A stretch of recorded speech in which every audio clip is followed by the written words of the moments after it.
예, 청구인 저 변론 이어서 해주십시오. 네, 청구인 대리인 장승우 변호사입니다. 저는 이 사건 탄핵소추 사유와는 살짝 비껴나서 피청구인이 오염시킨 헌법의 말에 대해서 말씀드리려고 합니다. 피청구인이 헌법에 대해 언급했던 말을 일별해 보면서 그가 얼마나 왜곡된 헌법 인식을 가지고 있었는가 하는 점을 살펴보겠습니다. 말은 같은 말을 사용하는 언어 공동체의 구성원들이 서로 소통하는 수단이자 생각을 담는 그릇이라고 합니다. 따라서 누군가가 사용하는 말이 그 말하고자 하는 대상을 제대로 담아내지 못하고 엉뚱한 의미로, 심지어 정반대의 의미로 쓰인다면 더 이상 소통은 불가능할 것입니다. 만일 그 누군가가 권력자라면 개인과 개인 사이의 소통 단절에 그치는 것이 아니라 언어 공동체 전체가 큰 혼란을 겪게 될 것입니다. 피청구인은 자신이 당선된 지난 대선 시기에 자주 헌법을 이야기했습니다. 이번 대선은 반헌법적 세력과 헌법 수호 세력의 대결이라고 하면서 이 나라의 헌법을 지켜야겠다는 마음에서 대선에 나왔다라고 했습니다. 자신의 검찰총장 이력을 내세우면서 상식과 공정을 역설하기도 했습니다. 피청구인이 강조한 헌법 수호나 상식, 공정과 같은 말들은 유권자들에게 적지 않은 울림을 주었습니다. 그 결과였는지 피청구인은 대통령에 당선되었습니다. 대통령 취임식에서 피청구인은 나는 헌법을 준수하고로 시작하는 대통령 선서를 하였습니다. 이어진 취임사에서 피청구인은 민주주의 위기의 원인으로 반지성주의를 지목하면서 그 극복 수단으로 합리주의와 지성주의를 말하기도 했습니다.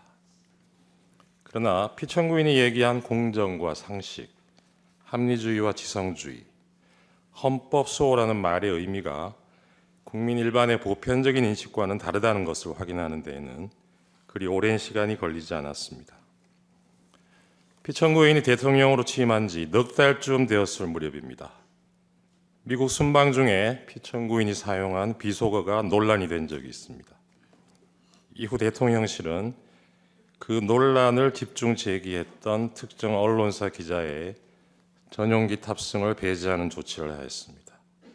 이에 대해서 피청구인은 대통령의 헌법 수호 책임의 일환이라면서 부득이한 조치라고 했습니다.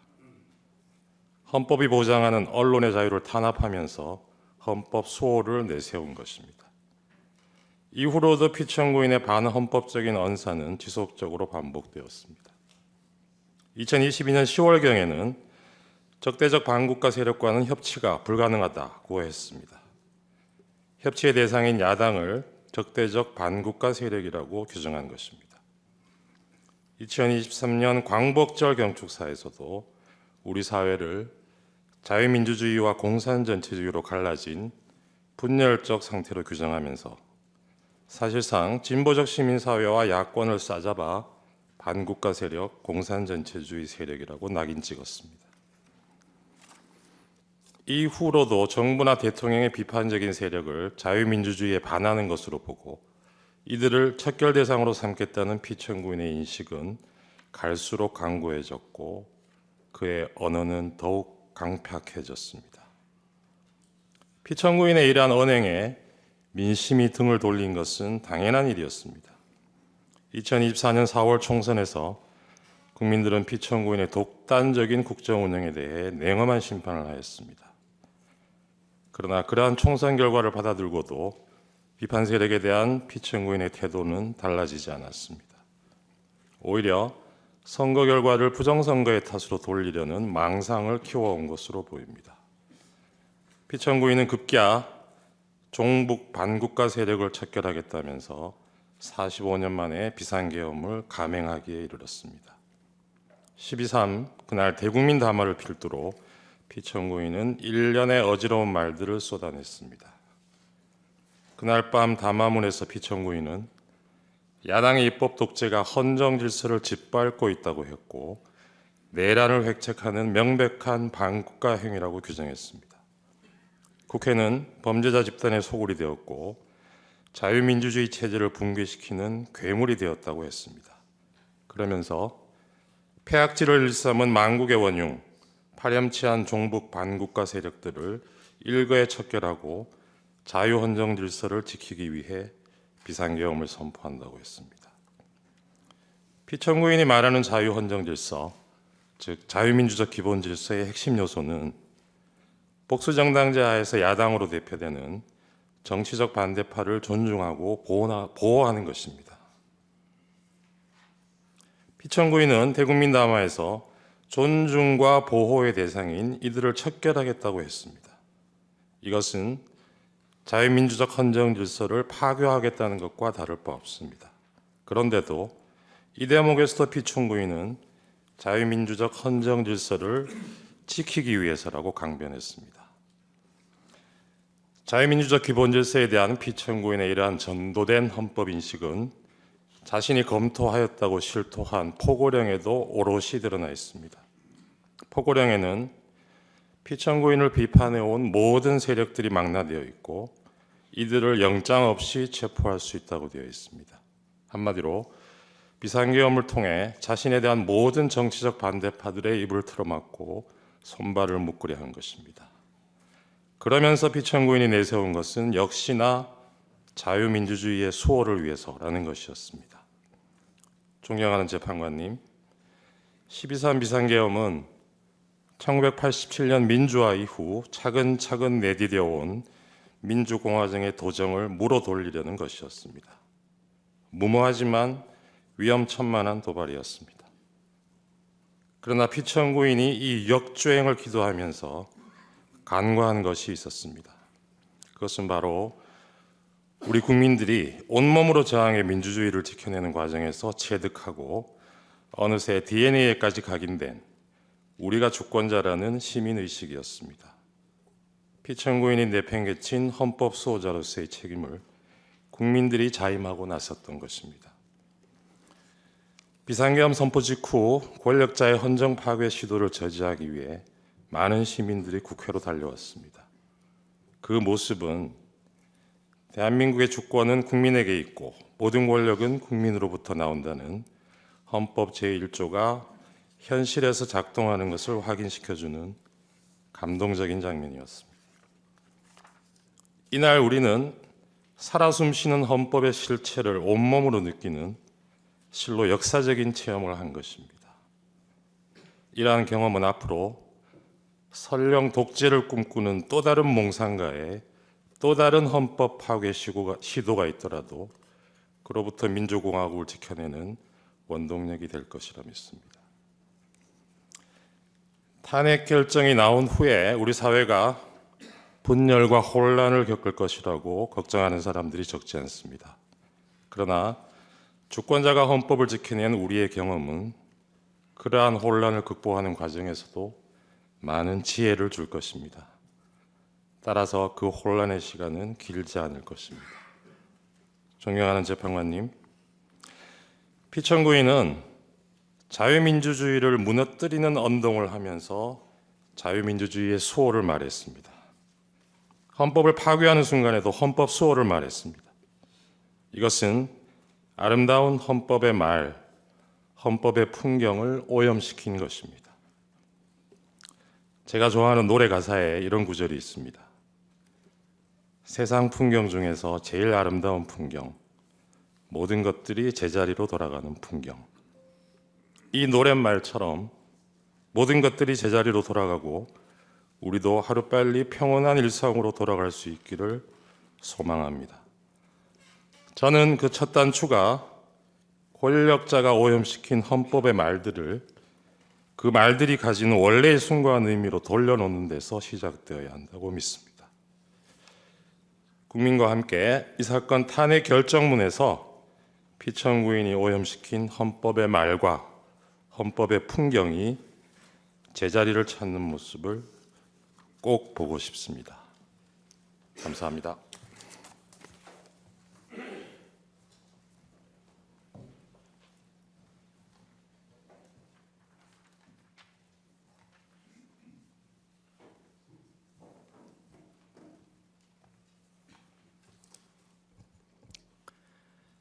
안녕하십니까. 청구인 측 대리인 김진환 변호사입니다. 저는 헌법재판소 그리고 2025년 우리 시민들에게 필요한 진실과 용기라는 주제로 말씀드리려고 합니다. 헌법재판소는 대한민국의 헌법 질서를 지키는 최후의 보루입니다. 하지만 권력자나 다른 국가기관을 압도할 수 있는 힘을 갖고 있지 못합니다. 헌법재판소가 갖는 재판의 권한도 사실 다른 권력기관이 갖는 힘과 비교할 때 그 힘이 미미합니다. 판단하는 힘이라기보다는 오히려 질문하는 힘에 가깝습니다. 헌재가 갖는 유일한 힘은 바로 그 질문하는 힘, 그리고 그 질문이 갖는 설득력입니다. 헌법재판소는 그동안 이런 질문의 힘을 공정하고 정의롭게 사용해 왔습니다. 그 덕분에 우리 사회는 한 걸음 더 성장할 수 있었습니다. 우리의 민주주의가 성숙하게 된 데에 기여한 수많은 요인 중 헌법재판소의 업적을 빼놓을 수는 없습니다. 40년도 되지 않는 길지 않는 역사를 가진 헌법재판소는 대한민국 공동체가 나아가고 민주주의에 대한 신뢰를 굳건히 하는 나침반과 안전판의 역할을 수행해 왔습니다.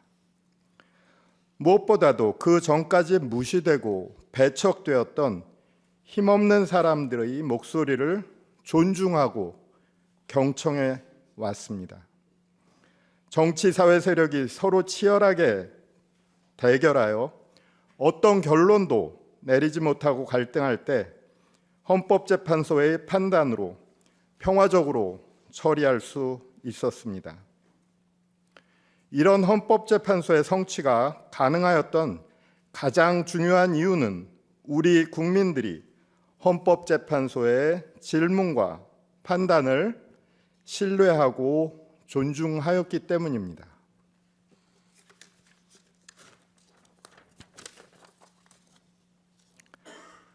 광장에서 충돌과 대립이 벌어지고 있습니다. 피청구인의 위헌적 행위를 옹호하는 일부 정치 세력과 사회 세력들이 헌법을 부정하며 헌법재판소를 흔들고 있습니다.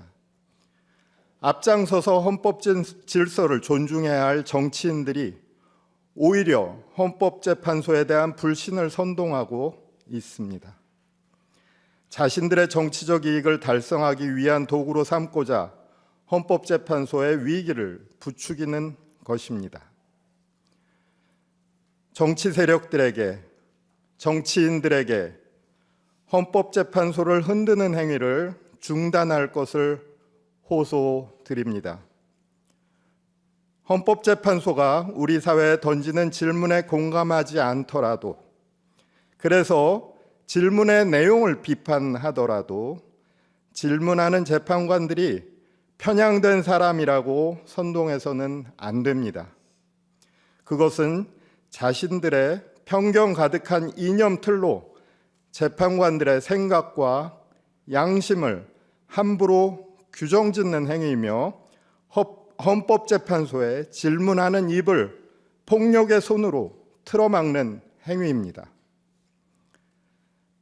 사실 이 호소는 어느 진영의 일방을 위한 호소가 아닙니다. 헌법재판소는 자의적인 권력으로부터 국민을 지켜주는 가장 최후의 기관입니다. 지금은 헌재 흔들기에 여념없는 정치 세력도 언젠가 권력의 횡포로부터 보호받아야 할 때는 헌재 심판정 앞에 호소할 수밖에 없습니다. 만일 헌법재판소에 대한 신뢰마저도 무너뜨린다면 우리 사회는 헌법 이전에 만인 대 만인의 투쟁 상태로 돌아갈 것입니다.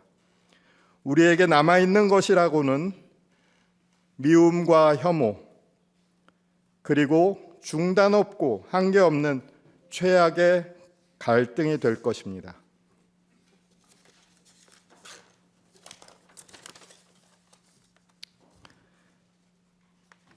(2025년) 우리에게 필요한 진실과 용기에 관하여 말씀드리겠습니다. 1987년 이후 도도하게 흐르고 있는 대한민국의 민주주의는 우리 역사에 거스를 수 없는 성취입니다. 때로는 민주주의가 흔들리는 순간과 마주하기도 했습니다. 불의한 권력이 법과 정의를 무너뜨리려 했던 순간, 공동체가 분열되고 서로에 대한 신뢰가 흔들렸던 순간, 우리는 무엇을 해야 할지 고민해야 했습니다. 우리 국민들은 그 순간마다 더 나은 대한민국을 만들기 위해서는 더 강한 민주주의가 필요하다는 것을 깨달았고, 진실과 정의를 향한 용기로 그것을 지켜왔습니다. 이제 민주주의와 기본권 보장은 단순한 제도가 아니라 국민들의 보편적 합의이며 그 의미를 내면화한 우리 모두의 가치이고 양심입니다. 그리고 우리는 지금 다시 한번 중요한 선택의 기로에 서 있습니다. 현재 우리에게는 어떤 진실과 용기가 필요할까요? 제가 생각하는 우리에게 필요한 진실과 용기는 이런 것들입니다. 첫째, 있는 그대로의 사실을 직시해야 합니다. 민주주의를 위협하는 행위가 있을 때 우리는 그것을 있는 그대로 바라보고 판단해야 합니다. 진실을 외면하는 순간 무이성과 비합리가 지배하던 시대로 돌아갈 수밖에 없습니다. 이 사건 탄핵 심판 사건의 본질은 다음과 같은 질문을 담고 있습니다. 우리의 민주주의는 최고 권력자가 비상계엄과 군을 동원해서 권력 전체의 사유화를 노리는 행위를 허용하는가? 이 사건의 본질을 바꿔보려고 시도하는 세력들은 주장합니다. 이것은 여당과 야당 간의 권력 투쟁이다. 좌파와 우파의 대결이다. 극한의 투쟁을 벌인 야당을 응징하기 위한 불가피한 조치였을 뿐이다. 하지만 우리 헌법은 정치적 반대파를 제거하기 위해 비상계엄과 군을 동원하는 것을 어떠한 경우에도 허용하고 있지 않습니다. 어떤 거짓 명분과 허위 주장으로 분치를 한다고 해도 민주주의 헌법의 근간을 침해한 행위의 본질이 바뀔 수는 없습니다. 둘째, 우리는 민주주의를 파괴한 자들에게 반드시 책임을 물어야 합니다. 헌법을 보호하고 준수하겠다고 선서한 대통령이 날벼락 같은 비상계엄을 선포해 민주공화국을 해체하려고 했습니다. 언론, 출판, 집회, 결사의 자유를 모두 빼앗는 포고령을 발표했습니다. 군대를 실은 헬리콥터를 국회에 보냈고 계엄 해제 요구 결의 중인 국회의원들을 회의장 밖으로 끌어내라고 명령했습니다. 이런 행위를 한 피청구인에게 책임을 묻지 않을 수는 없습니다. 피청구인을 다시 권자로 돌려보낸다면 나와 우리 가족의 미래는 결코 안전할 수 없습니다. 책임을 묻는 것은 과거 행위에 대한 응보나 복수를 위한 것이 아닙니다. 그것은 우리 모두의 미래를 위한 일입니다.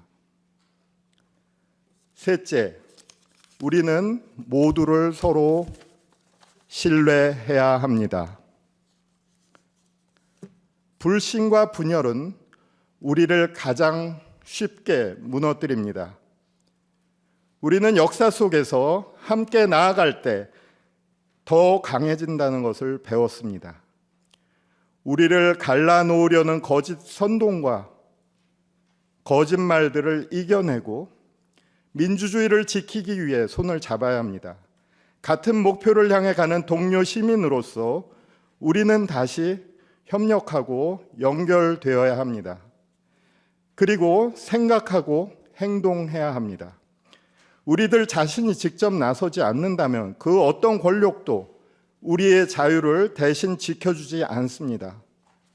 우리가 올바른 질문을 던지고 잘못된 것에 대해서 맞서며 행동할 때 민주주의는 회복될 수 있습니다.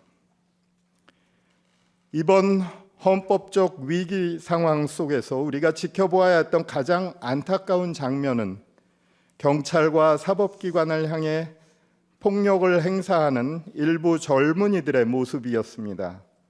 우리는 이들 젊은이들을 비난하는 것에 그쳐서는 안 될 것입니다. 우리 사회의 법과 제도, 현실과 관행이 우리 젊은이들의 꿈을 좌절하도록 만들지는 않았는지, 우리 사회가 그들에게 합당하고 공정한 희망을 나누어 주었던 것인지 돌아보아야 합니다. 민주주의는 단순한 법과 절차로 유지될 수는 없습니다. 구성원 모두가 그 공동체 속에서 희망과 신뢰를 찾을 수 있을 때 지속될 수 있습니다. 2025년 민주주의 위기 속에서 우리는 진지하게 고민해야 할 것입니다. 우리 국민들이 대한민국을 사랑하고 신뢰할 수 있도록 하기 위해서 영화의 제목처럼 한국이 싫어서 한국을 떠나가지 않도록 하기 위해서 우리는 과연 어떤 나라를 만들어야 할 것인가에 관하여서 말입니다. 결론입니다. 우리는 민주주의 헌법의 기초를 다시 세우기 위해 이 사건 탄핵 심판정에 모였습니다. 저희 국회 대리인단 모두는 확신합니다. 헌법재판소 재판부가 조만간 내려주실 판단은 우리의 민주주의를 더욱 강하게 만들 것입니다. 그리고 우리 국민들은 그 판단 속에서 희망을 발견하고 대한민국에 대한 신뢰를 일구어 나갈 수 있을 것입니다. 이제 헌법재판소가 결단해야 할 시간입니다. 우리 대리인단 모두는 숨죽여 헌법재판소의 판단을 기다리겠습니다. 그리고 국민들과 함께 간절한 마음으로 헌법재판소의 정의로운 판단을 기도하고 염원하겠습니다. 감사합니다.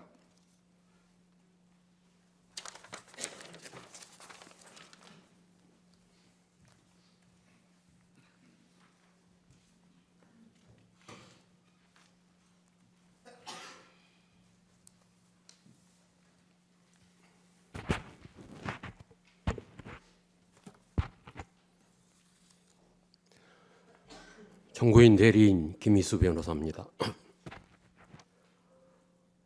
헌법재판소가 힘들고 어려운 여건 속에서 당사자 쌍방의 공평한 기회를 보장하고 법이 정한 절차와 헌법재판소가 확립한 선례에 따라 오늘 2회의 변론 준비 기일과 11회의 변론 기일을 진행해 주신 데 대해 먼저 경의를 표합니다. 이 기회를 통해 국회 소추 대리인단은 피청구인에 대한 파면 사유와 필요성을 충분하게 주장하고 소명 입증할 수 있었습니다. 감사합니다. 오늘 저는 신뢰와 헌법, 신뢰와 대통령에 관하여 말씀드리려고 합니다. 공자의 제자 자공이 스승에게 정치에서 무엇이 중요한지 물었습니다. 공자는 대답하였습니다. 식량을 풍족하게 하는 것, 군비를 넉넉히 하는 것, 백성들이 믿도록 하는 것이다. 자공이 다시 물었습니다. 어쩔 수 없이 한 가지를 버려야 한다면 어느 것을 먼저 버려야 합니까? 군대를 버린다. 자공은 또다시 묻습니다. 또 한 가지를 버려야 한다면 어느 것을 버려야 합니까? 식량을 버린다. 예로부터 죽음은 모두에게 있는 것이지만 백성들의 믿음이 없으면 나라는 존립하지 못한다. 논어의 안연편 제7절에 나오는 구절입니다. 우리 국민들에게 정치에서 무엇이 중요한지 묻는다면 어떤 대답이 나올지 궁금합니다. 전쟁과 굶주림에 참혹한 기억을 간직하고 있는 세대라면 아마도 국방이 가장 중요한 것이고 또한 식량이라고 할지 모르겠습니다. 그런데 공자가 살았던 BC 5세기 춘추 시대의 말기는 그야말로 굶주림과 전쟁이 끊임없이 이어졌던 시대였습니다. 그 혼란의 시대에서 공자가 통찰한 정치의 근본은 백성의 믿음이 없으면 나라는 설 수 없다는 것이었습니다. 그 통찰은 오늘날의 시대에도 그대로 적용됩니다. 국민의 믿음, 신뢰가 없으면 나라가 설 수 없습니다. 어느 정권이나 실수와 잘못은 있기 마련입니다. 중요한 것은 잘못을 줄이려는 노력, 그리고 실정이 발생했을 때 이를 인정하고 원인을 분석하여 같은 잘못을 되풀이하지 않도록 노력하는 자세입니다. 그러한 태도가 국민의 공감을 불러일으킬 때 신뢰는 유지될 수 있을 것입니다. 피청구인은 실패와 실정을 인정하지 않았습니다. 인정하지 않았으므로 사과도 없었습니다. 모든 잘못을 야당과 전 정권에 대한 책임 전가로 일관하였습니다. 어느덧 피청구인의 주변에서는 아집, 불통, 경로란 말들이 흘러나왔습니다. 특히 그의 인사권 행사는 최악이었습니다. 인권을 보호해야 할 기관에 인권을 가장 무시하는 인물을 임명하였고, 청렴과 국민 권익을 보호해야 할 기관에는 권력을 남용하는 인물을, 권력을 감시해야 할 기관에는 권력에 아부하는 인사를 거리낌 없이 임명하였습니다. 배우자에 대한 의혹은 피청구인이 가장 큰 리스크였다고 할 수 있습니다. 국정에 밀착해 적극 개입한다는 말들이 정권 초부터 지속적으로 나오고 있었습니다. 주가 조작, 명품백 수수 혐의 등에 대해 야당이 제출한 특별검사 법안에 대통령은 거부권을 고집스럽게 행사하였습니다. 차상병 특검법 등 다른 법안들에 대해서도 마찬가지였습니다. 피청구인도 국민으로부터 신뢰와 존경을 얻고 싶었을 것입니다. 그가 자신의 위기를 벗어나기 위해 사용한 것은 국가 긴급권과 국군 통수권이었습니다. 비상계엄이라는 극단적인 수단으로 자신의 정치적 반대자를 척결, 곧 없애버리고자 하였습니다. 주권자를 보호하는 데 사용해야 할 헌법상의 권력을 주권자를 공격하는 도구로 사용했습니다. 그의 비상계엄은 헌법에 명시적으로 규정된 요건과 절차에 전혀 맞지 않았고, 국회의 계엄 해제 의결을 폭력을 써서 저지하려 했으나 노렸던 반전은 일어나지 않았습니다. 계엄 실행 과정이 실패로 돌아가자 피청구인은 심지어 자신의 명령을 수행한 부하들에게조차 신의를 다하지 않았습니다. 자신의 책임을 모면하기 위해 부하들에게 모든 죄책을 떠넘기며 그들의 충성심을 배반하였습니다. 이러한 피청구인이 국민으로부터 신뢰와 존경을 얻으려 했다면 참으로 아이러니한 일입니다. 대통령은 국정 최고 책임자로서 최고의 권력자입니다. 헌법은 대통령이 최고의 권력을 갖고 있기에 그에게 헌법 수호 책임을 부여하고 있습니다. 대통령이 취임식에서 헌법을 준수하겠다는 선서를 하는 순간은 취임식의 하이라이트이며 가장 엄숙한 시간입니다. 헌법을 수호하고 준수하겠다는 것은 국민들과 대통령과의 약속이므로 그 약속을 지키는 것이야말로 국민들로부터 신뢰를 받는 절대적 조건입니다.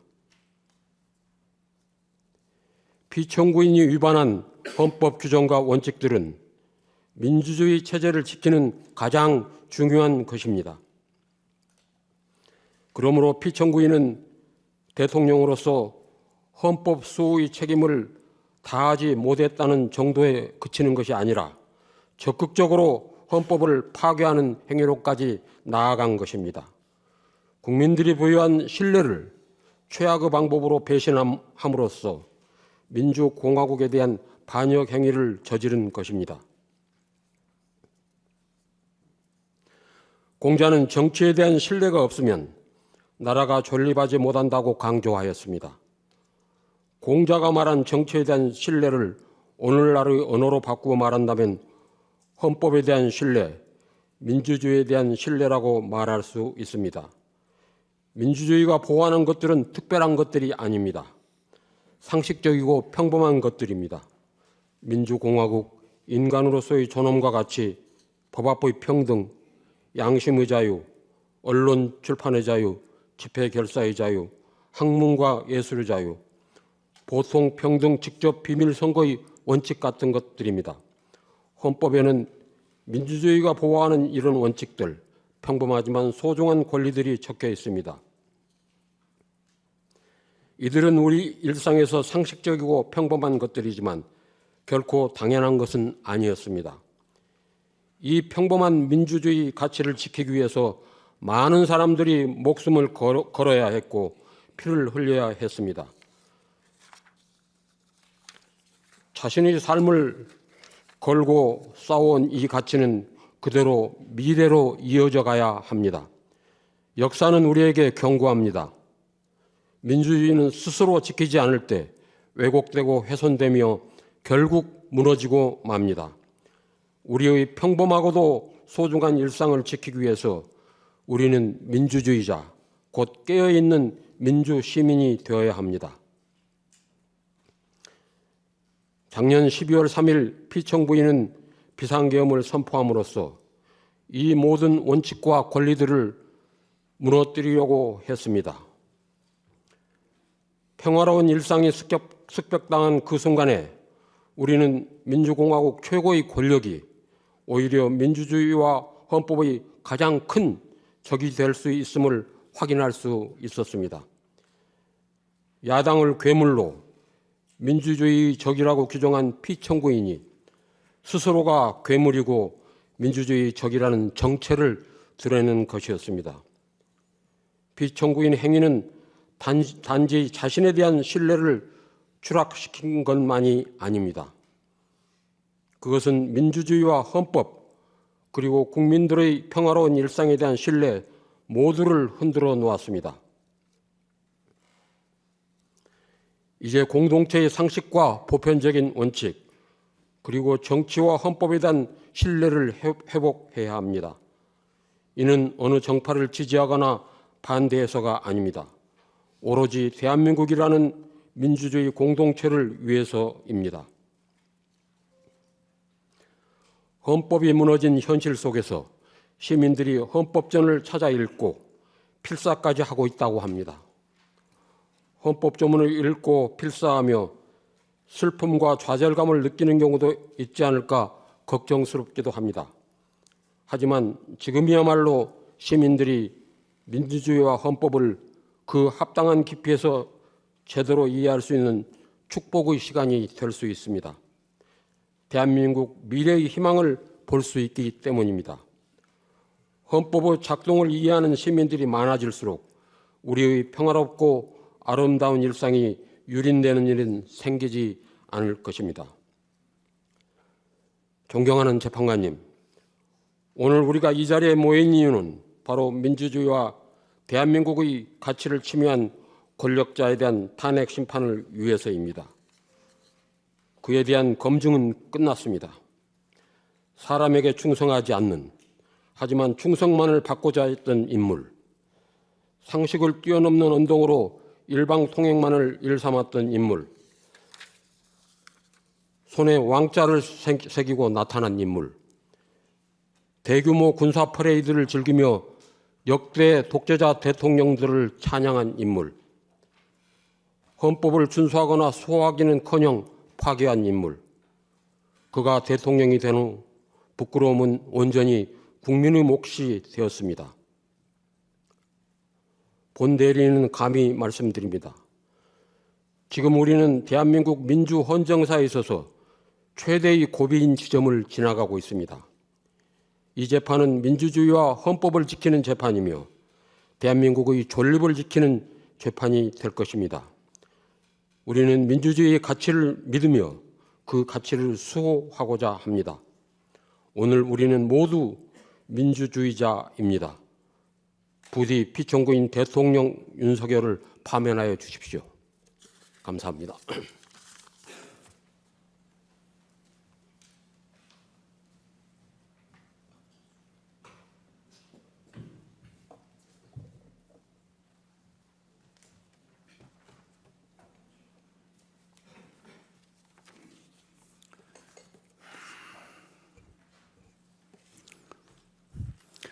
정부인의 대리인 송두환입니다. 존경하는 헌법재판소 재판관님들께 이 탄핵 심판 사건에 관한 저희 소견을 말씀드릴 기회를 가지게 된 것을 큰 영광으로 생각합니다. 먼저 지극히 과중한 부담 속에서도 이 사건의 공정하고 신중한 심리에 매진해 오신 재판관님들께 깊은 경의를 표합니다. 피청구인이 지난해 12월 3일 돌연히 비상계엄을 선포함으로써 대한민국이 극심한 혼란과 갈등 상황에 처한 지 이제 84일이 되었습니다. 이 기간 동안의 일들을 돌아보면 참으로 착잡한 심정을 금할 수 없습니다. 피청구인의 계엄 선포 당일 우리 국민들이 느꼈던 황당함과 놀라움, 충격과 공포, 불안과 분노 등 지금도 그 느낌이 생생합니다. 그런데 그날 이후 이 사태에 대한 조사, 수사, 재판이 진행되는 과정에서 피청구인과 그 주변 일부 인사들이 그 당시 우리 모두 TV 생중계 화면으로 목도한 일들까지 부인하며 상식에 반하는 궤변과 책임 회피의 태도로 일관하고 있는 것을 보면서 우리 국민들은 또 다른 고통을 경험하고 있는 것이 현재의 상황입니다. 피청구인이 이른바 친위 쿠데타의 형태로 내란 행위를 벌인 것에 대해서 그 사실관계를 파악하고 그에 합당한 헌법적 대응을 하고자 하는 것이 바로 이 탄핵 심판입니다. 그런데 피청구인의 일련의 내란 행위, 그 사실관계와 성격은 기실 매우 단순하고 매우 명확합니다. 헌법 제77조 제1항에서 말하는 전시사변 또는 이에 준하는 국가의 비상사태도 아니었고 병력으로서 군사상 필요에 응하거나 공공의 안녕질서를 유지할 필요가 있을 때도 아닌 것이 객관적으로 명백한 상태에서 피청구인이 지극히 주관적인 판단 그리고 도저히 동의할 수 없는 동기와 목적으로 느닷없이 비상계엄을 선포하고 그 과정에서 적법한 국무회의 심의 및 부서 등 절차를 갖추지도 않고 헌법 제77조 제4항에 따라서 지체 없이 국회 통과할 의무도 이행하지 않은 것은 물론 국회의 계엄 해제 요구 의결을 불가능하게 하기 위하여 국회의 활동 등 일체의 정치 활동을 금하는 내용의 계엄 포령을 발령하고 국회의원의 국회 출입 통제 및 체포를 위한 병력을 출동시키는 등 일련의 내란 행위를 함으로써 헌법과 법률을 위배했다는 사실은 이 탄핵 심판 사건에서의 증거조사 그리고 그와 관련된 수사 및 조사 과정에서 이미 명백하게 드러났습니다. 이 부분은 저희들이 여러 증거도 제출한 바가 있어서 이 점에 관하여는 더 이상 중복하여 말씀드리지 않겠습니다. 다만 이 사건을 우리가 어떤 시각으로 바라볼 것인지 그 성격을 어떻게 규정해서 어떤 헌법적 대응을 할 것인지 관한 의견을 말씀드리고자 합니다. 가장 먼저 이와 같은 피청구인의 행위에 있어서 그 위헌 위법의 정도, 위헌 위법의 중대성을 어떻게 평가할 것인지에 관한 것입니다. 이 점과 관련해서는 한 개의 질문 또는 의문이 떠오릅니다. 과연 이 사건에서의 위헌 위법보다 더 중대한 위헌 위법 사유가 과거이든 미래이든 있을 수 있겠는가 하는 것입니다. 2004년 노무현 대통령 탄핵 심판 사건에서의 탄핵소추 사유는 요컨대 기자회견에서 특정 정당을 지지한 대통령의 발언이 공무원의 정치적 중립 의무에 위반되는지 여부였고 2017년 대통령 박근혜 탄핵 심판 사건에서의 소추 사유는 어떤 특정 민간인의 국정 개입을 허용하고 권한을 남용한 행위가 대통령의 공익 실현 의무에 위배되는지 여부가 그 핵심이었습니다. 그에 비해서 이 사건의 소추 사유는 위헌 위법한 계엄령 선포 그리고 그 전후에 걸친 국회 선관위 침탈, 다수의 정치인, 법조인 등 체포, 구금, 시도 등 내란 행위에 관한 것입니다.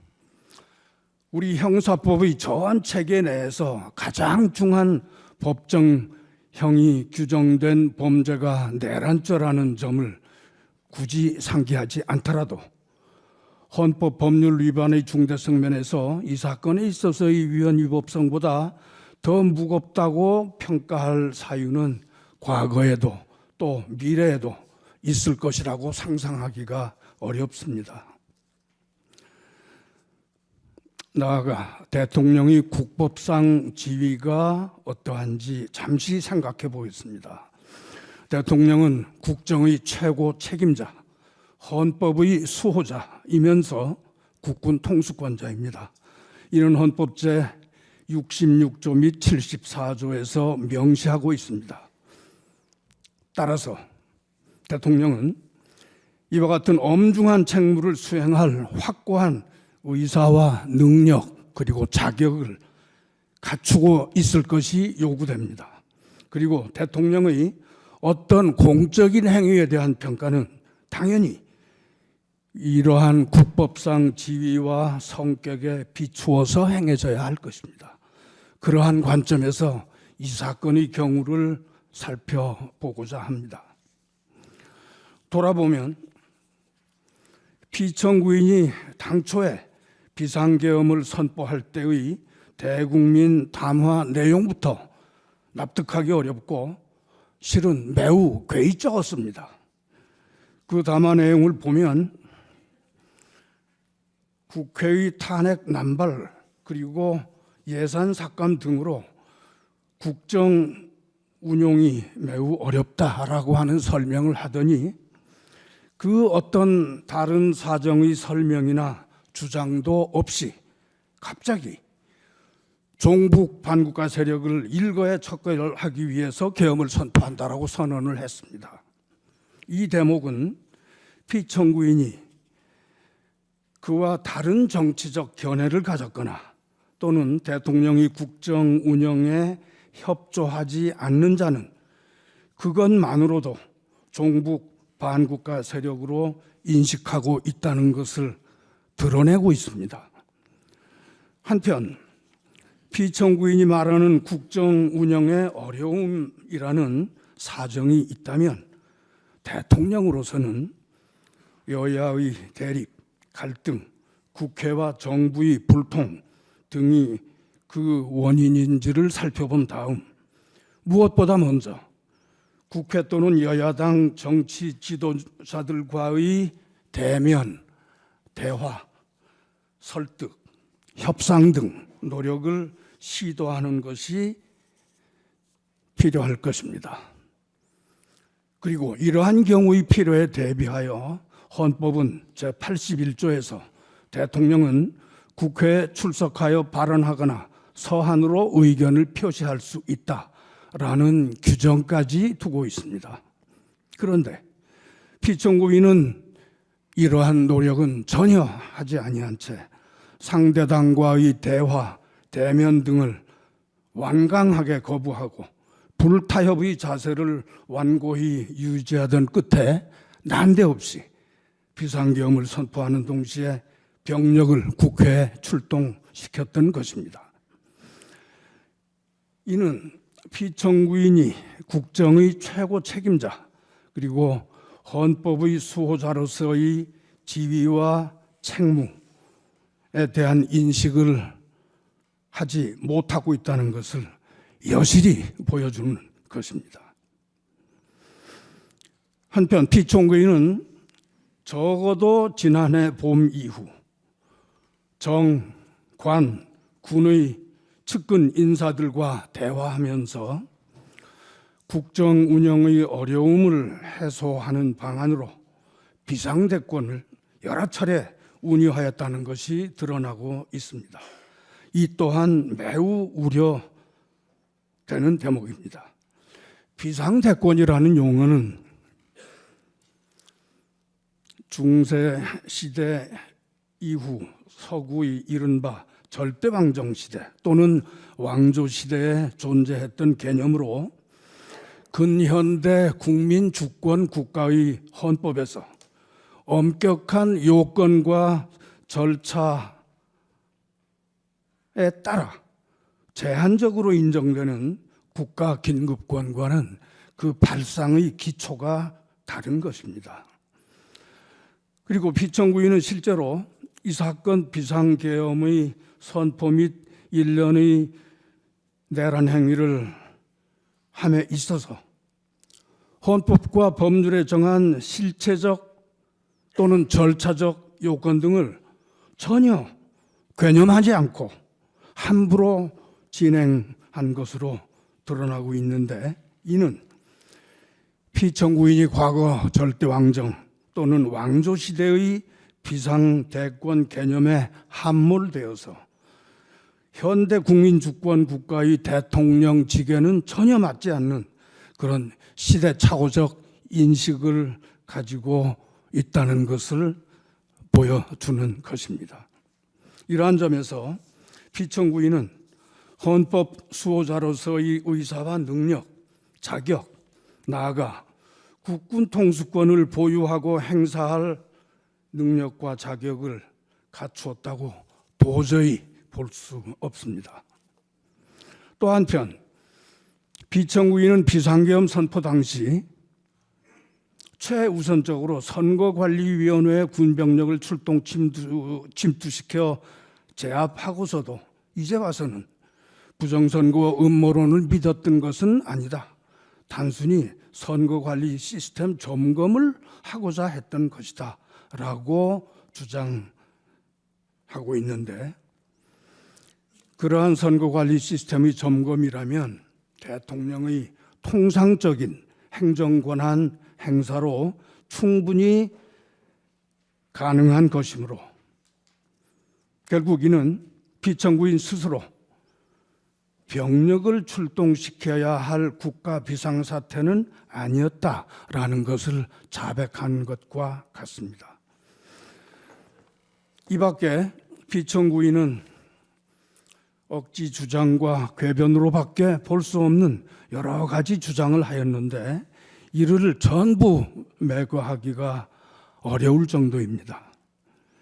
피청구인은 계엄 선포 당일 군인들이 국회에 출동 진입을 했으나 그로 인한 무슨 유혈 사태가 발생하지는 않았고 오히려 군인들이 국민들로부터 폭행을 당했다라고 주장하였는데 이는 마치 야간 주거 침입 강도범이니 그 강도범을 집에서 밀어내려고 한 집주인을 폭행범으로 몰아붙이는 것과 똑같습니다. 우리 국민들은 만약에 12월 3일 그날 밤 민주시민 의식이 있는 국민들이 즉시 국회 주변으로 달려가 계엄군의 국회 진입을 막아서지 않았더라면 또 현장에 출동한 군인들이 그 제복 속에 소중히 간직하고 있던 민주적 양식과 양심에 따라 피청구인의 불법적 명령에 소극적 저항을 벌이지 아니하였더라면 그리하여 피청구인의 의도와 계획이 그대로 진행되었더라면 그 후 얼마나 끔찍한 사태가 벌어졌을지 상상하면서 지금도 몸서리를 치고 있습니다. 그런데도 피청구인은 세상에 2시간짜리 계엄이라는 것이 있는가? 의원 등 체포 또는 유혈 사태가 실제 발생하지 않았으니 아무 일도 일어나지 않은 것, 국회의 해제 요구 의결을 당연히 예상한 경고용 계엄, 심지어는 계몽령 운운함으로써 차마 할 말을 잃게 하고 있습니다. 그러나 단언컨대 우리 국민들은 이 사건 비상계엄과 탄핵 심판의 전 과정을 비상한 관심으로 지켜보고 있습니다. 그리고 피청구인 측이 어떤 궤변을 농하더라도 그 허구성, 그 허위성을 간파할 능력이 있으며 따라서 그에 현혹되지 않을 것입니다. 피청구인이 국민 대다수의 바로 눈앞에서 위법한 만행을 펼쳐 보이고서 그 후에 억지 변명과 궤변으로 잘못을 덮을 수 있다고 생각한다면 그것은 우리 국민들의 의식 수준과 판단 능력을 얕잡아보는 오만함일 뿐입니다. 존경하는 헌법재판관님, 피청구인이 나름 상당한 기간에 걸쳐 이 사건 비상계엄 및 일련의 내란 행위를 계획해 왔으나 정작 그 실행 과정에서 예상치 못했던 변수들로 인하여 당초의 목적을 달성할 수 없게 되었던 것이다 라고 하는 객관적 상황이 충분히 밝혀진 상황입니다. 그런데도 피청구인은 그에 대해서 당당하게 과오를 시인하고 책임지는 자세를 보이기는커녕 억지 변명과 궤변, 책임 회피, 그리고 피해자 코스프레 등으로 일부 지지층을 향한 선동을 계속하고 있습니다. 그리하여 우리 사회는 최근 2개 진영으로 나뉘어서 상대 진영에게 증오와 분노의 언어를 쏟아내고 있습니다. 그리고 피청구인은 그러한 혼란 상황을 이용하여 다시 한번 정치적 반대자들을 반국가 세력으로 몰아서 일거에 척결할 기회를 갖고자 골몰하고 있는 것으로 보입니다. 그러나 광인에게 다시 운전대를 맡길 수는 없습니다. 또한 증오와 분노로 이성을 잃은 자에게 다시 흉기를 쥐어줄 수는 없습니다. 헌법 수호자로서의 책무를 망각하고 헌법 규정과 그 정신에 역행하여 헌법과 헌정 질서를 공격하고 그러한 목적으로 국군 병력을 함부로 동원해서 헌법기관과 헌법체계를 공격함으로써 헌법 수호자 겸 국군 통수권자로서의 능력과 자격이 없음을 스스로 증명한 사람을 대통령직에 복귀하게 할 수는 없습니다. 피청구인의 무모하고 무도한 행위를 그 행위로 인한 헌정 질서의 위기, 그로 인한 현재의 혼란과 갈등, 반목, 적대의 상황을 가장 빠르게 극복하기 위한 노력을 서둘러야 할 것입니다. 한 걸음 더 나아가서 오늘의 이 탄핵 심판은 단순히 피청구인 한 사람의 대통령직 유지 여부를 가리는데 머무르지 않습니다. 이것은 우리 헌법의 존엄을 지키고 우리 민주주의 가치를 수호하며 입헌민주공화국 대한민국의 헌정질서와 법치주의 장래를 결정짓는 중대한 재판입니다.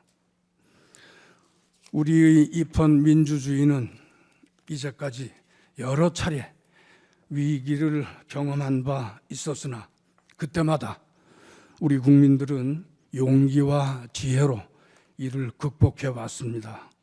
우리의 역사는 그 고통스러웠지만 위대했던 그 발걸음을 기록하고 있습니다. 이 사건 탄핵 심판은 우리 국민들이 다시 한번 민주 헌정 질서의 위기를 넘어서 민주주의를 회복하는 역사의 한 장면으로 남을 것입니다. 존경하는 헌법재판관님, 이제 우리 헌법이 그 스스로 헌법 및 헌정 질서의 수호 장치로 마련해 둔 이 탄핵 심판 제도를 통하여 피청구인의 비상계엄 선포와 일련의 내란 행위의 위헌 위법성을 분명하게 공권적으로 확인 선언하고 피청구인을 대통령직에서 확정적으로 배제하여야 합니다. 그것이 헌법의 명령, 국민의 명령, 역사의 명령이라고 생각합니다. 존경하는 헌법재판관님, 이러한 점을 고려하셔서 피청구인을 대통령직에서 마땅히 파면하여 주시기 바랍니다.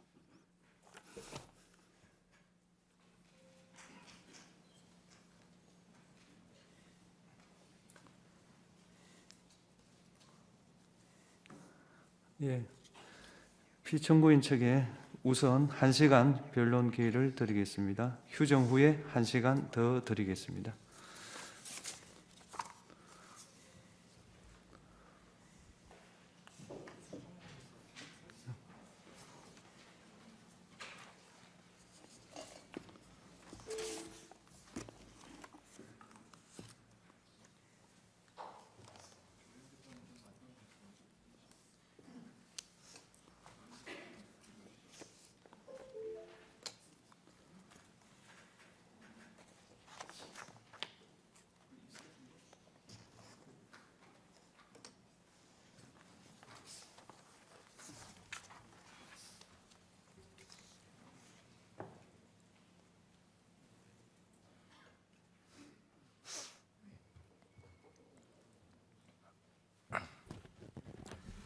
네, 이동찬 변호사입니다.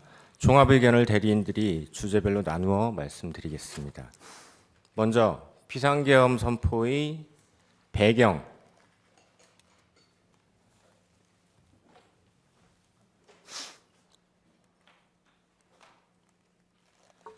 비상계엄 선포의 배경, 대통령이 왜 비상계엄을 결심하게 되었는지, 그리고 그 중에서도 야당의 다수 의석을 악용한 정부 정책 발목 잡기, 입법 폭거, 예산의 일방적 삭감에 대해서 살펴보겠습니다.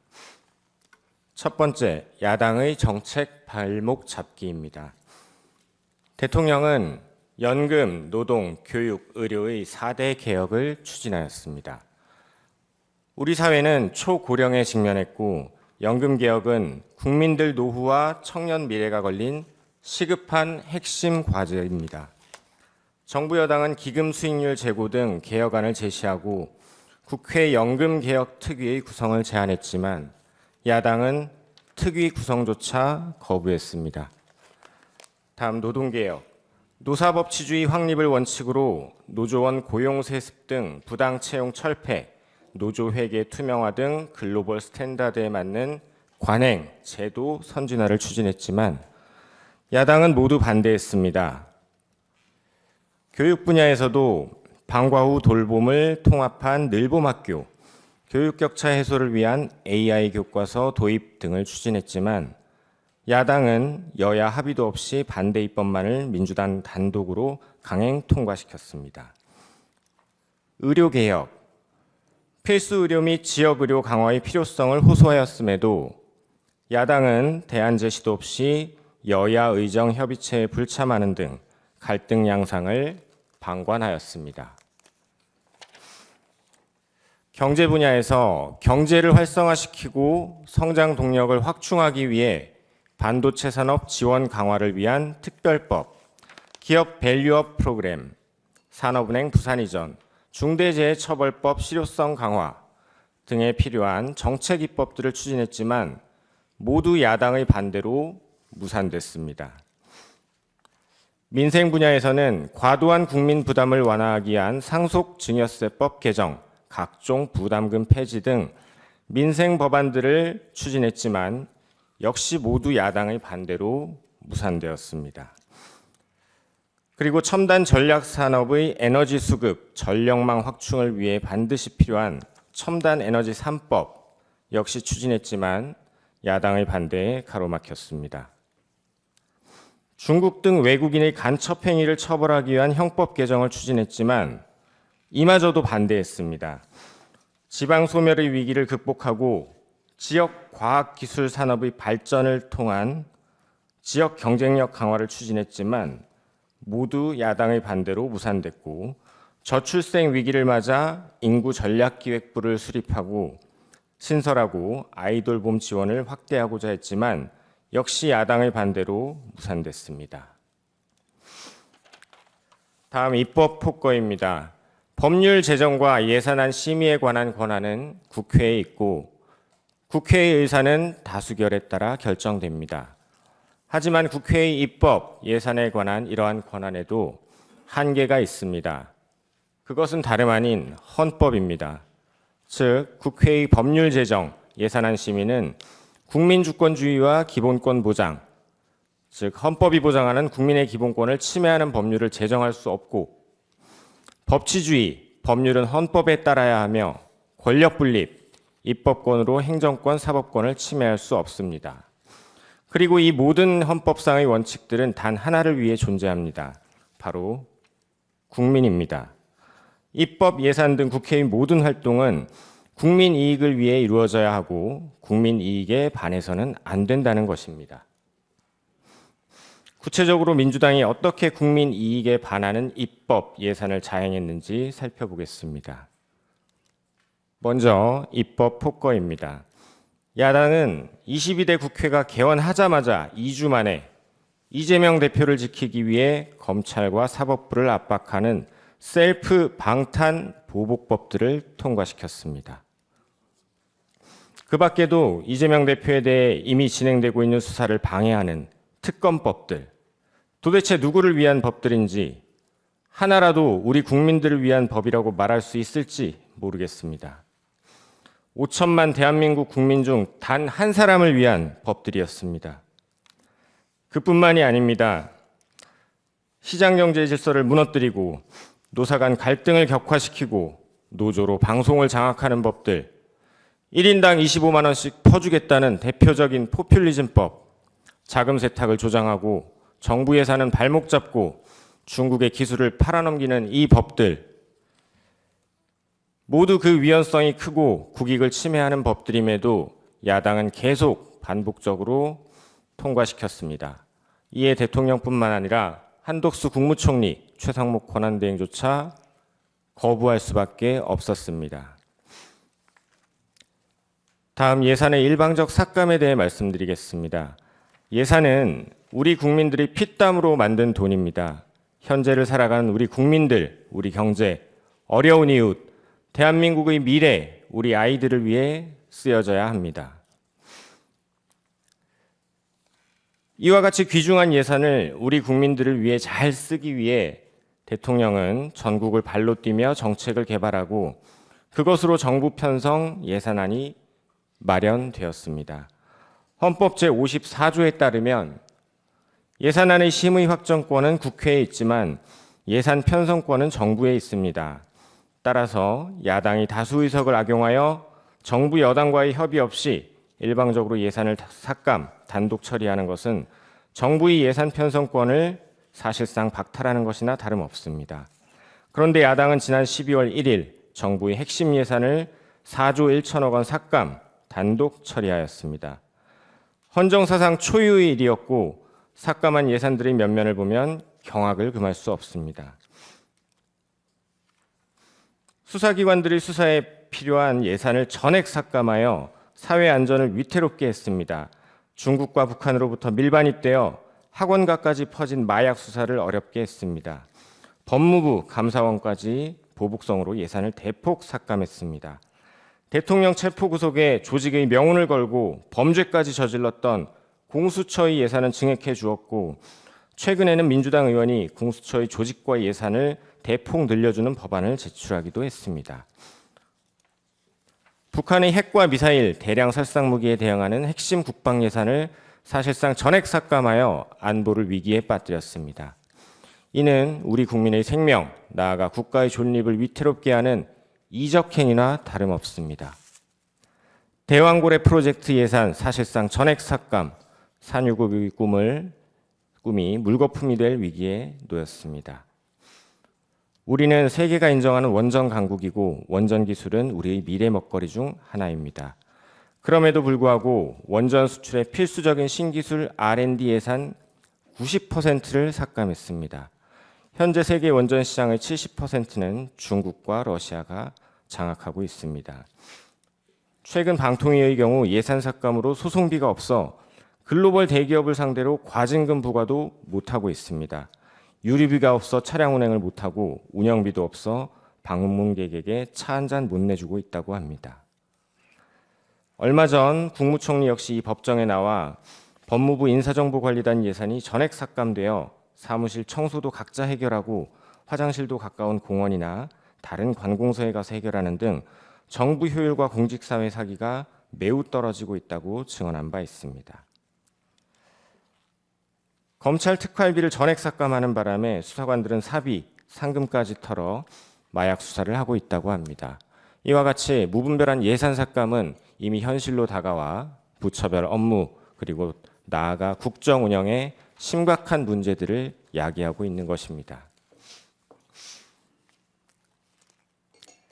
야당은 대통령 당선 후 취임 전부터 이미 대통령 탄핵을 추진해 왔습니다. 온갖 이재명 방탄법, 보복법, 위헌입법들을 자행하고 줄탄핵으로 일할 사람 모두 집에 보내고 대통령과 정부 여당이 추진하는 정책은 모조리 발목 잡고 예산은 일방적으로 삭감했습니다. 국정이 마비되지 않으면 오히려 이상할 정도였습니다. 홍장원의 수상한 메모나 곽종근의 오염된 진술, 병실 베드에 누워있는 조지호에 대한 수십 시간의 조사, 어쩌면 이런 것 따위는 필요 없었는지도 모르겠습니다. 그런데 마침 대통령이 비상계엄을 선포하니 이때다 싶어 내란이다, 얼른 탄핵시켜서 끌어내리고 이재명 대표 피선거권 박탈 전에 조기 대선 치르자. 이것이 현재 국회에서 절대 다수상을 차지하고 있는 민주당의 민낯입니다. 칸트는 모든 인간은 목적에 따라 행동한다고 했습니다. 야당의 입법, 예산과 관련된 일련의 폐악 행위에는 세 가지의 일관된 목적성을 발견할 수 있습니다.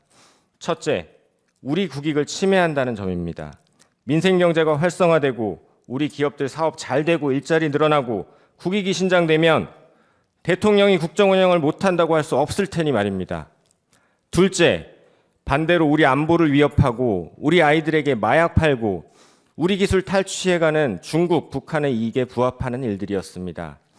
간첩들에 대해서는 수사조차 어렵게 하고 야당 대표는 유엔 안보리 제재를 위반하여 수백만 달러를 북한에 송금하기도 했습니다. 그리고 셋째, 국정 운영 마비시켜놓고 대통령을 빨리 야당 대표의 피선거권 박탈 전에 탄핵해서 끌어내리려는 목적에 부합하는 행동들이었습니다. 야당이 했던 예산, 입법, 탄핵 하나하나 국익에 반하는 것들 해놓고 그것이 진정 국민들을 위한 것이었다고 말할 수 있을지 모르겠습니다. 민주주의 다수결을 빙자한 민주주의 파괴, 야당의 입법 독재로 인한 권력 분립의 파괴, 이적 행위였습니다. 대통령 탄핵 소추해놓고 이제 와서는 대통령이 추진하던 개혁, 정책 입법, 우리가 하겠다, 예산도 다시 증액하자, 우리가 중도 보수를 대신하겠다라고 합니다. 형법 87조 내란, 대한민국 영토의 전부 또는 일부에서 국가 권력을 배제하거나 국헌을 문란하게 할 목적으로 폭동을 일으킨 자는 다음 각호의 구분에 따라 처벌한다. 대한민국에서 국가 권력인 행정부, 사법부를 배제하려 하고 국헌을 문란하게 한 자들, 도대체 누구이고 누가 내란범입니까? 야당이 초래한 이 사태, 국가 위기 상태, 국가 비상사태가 아니라고 말할 수 없을 것입니다. 이래놓고 야당은 진정으로 정부 여당과 대화할 생각이 있었다고, 대통령이 대화할 자세가 되어 있지 않았다고 어떻게 그렇게 말할 수 있는지 모르겠습니다. 12월 3일 밤 국무총리, 국무위원들은 정무적 부담, 경제, 외교에 미칠 영향을 우려하고 걱정하고 반대하고 또 일부는 침묵했습니다. 하지만 그 누구도 다른 해법으로 대통령을 설득하지 못했습니다. 헌법 제66조 제2항 대통령은 국가의 독립, 영토의 보전, 국가의 계속성과 헌법을 수호할 책무를 진다. 대통령이 비상계엄을 결심한 이유입니다.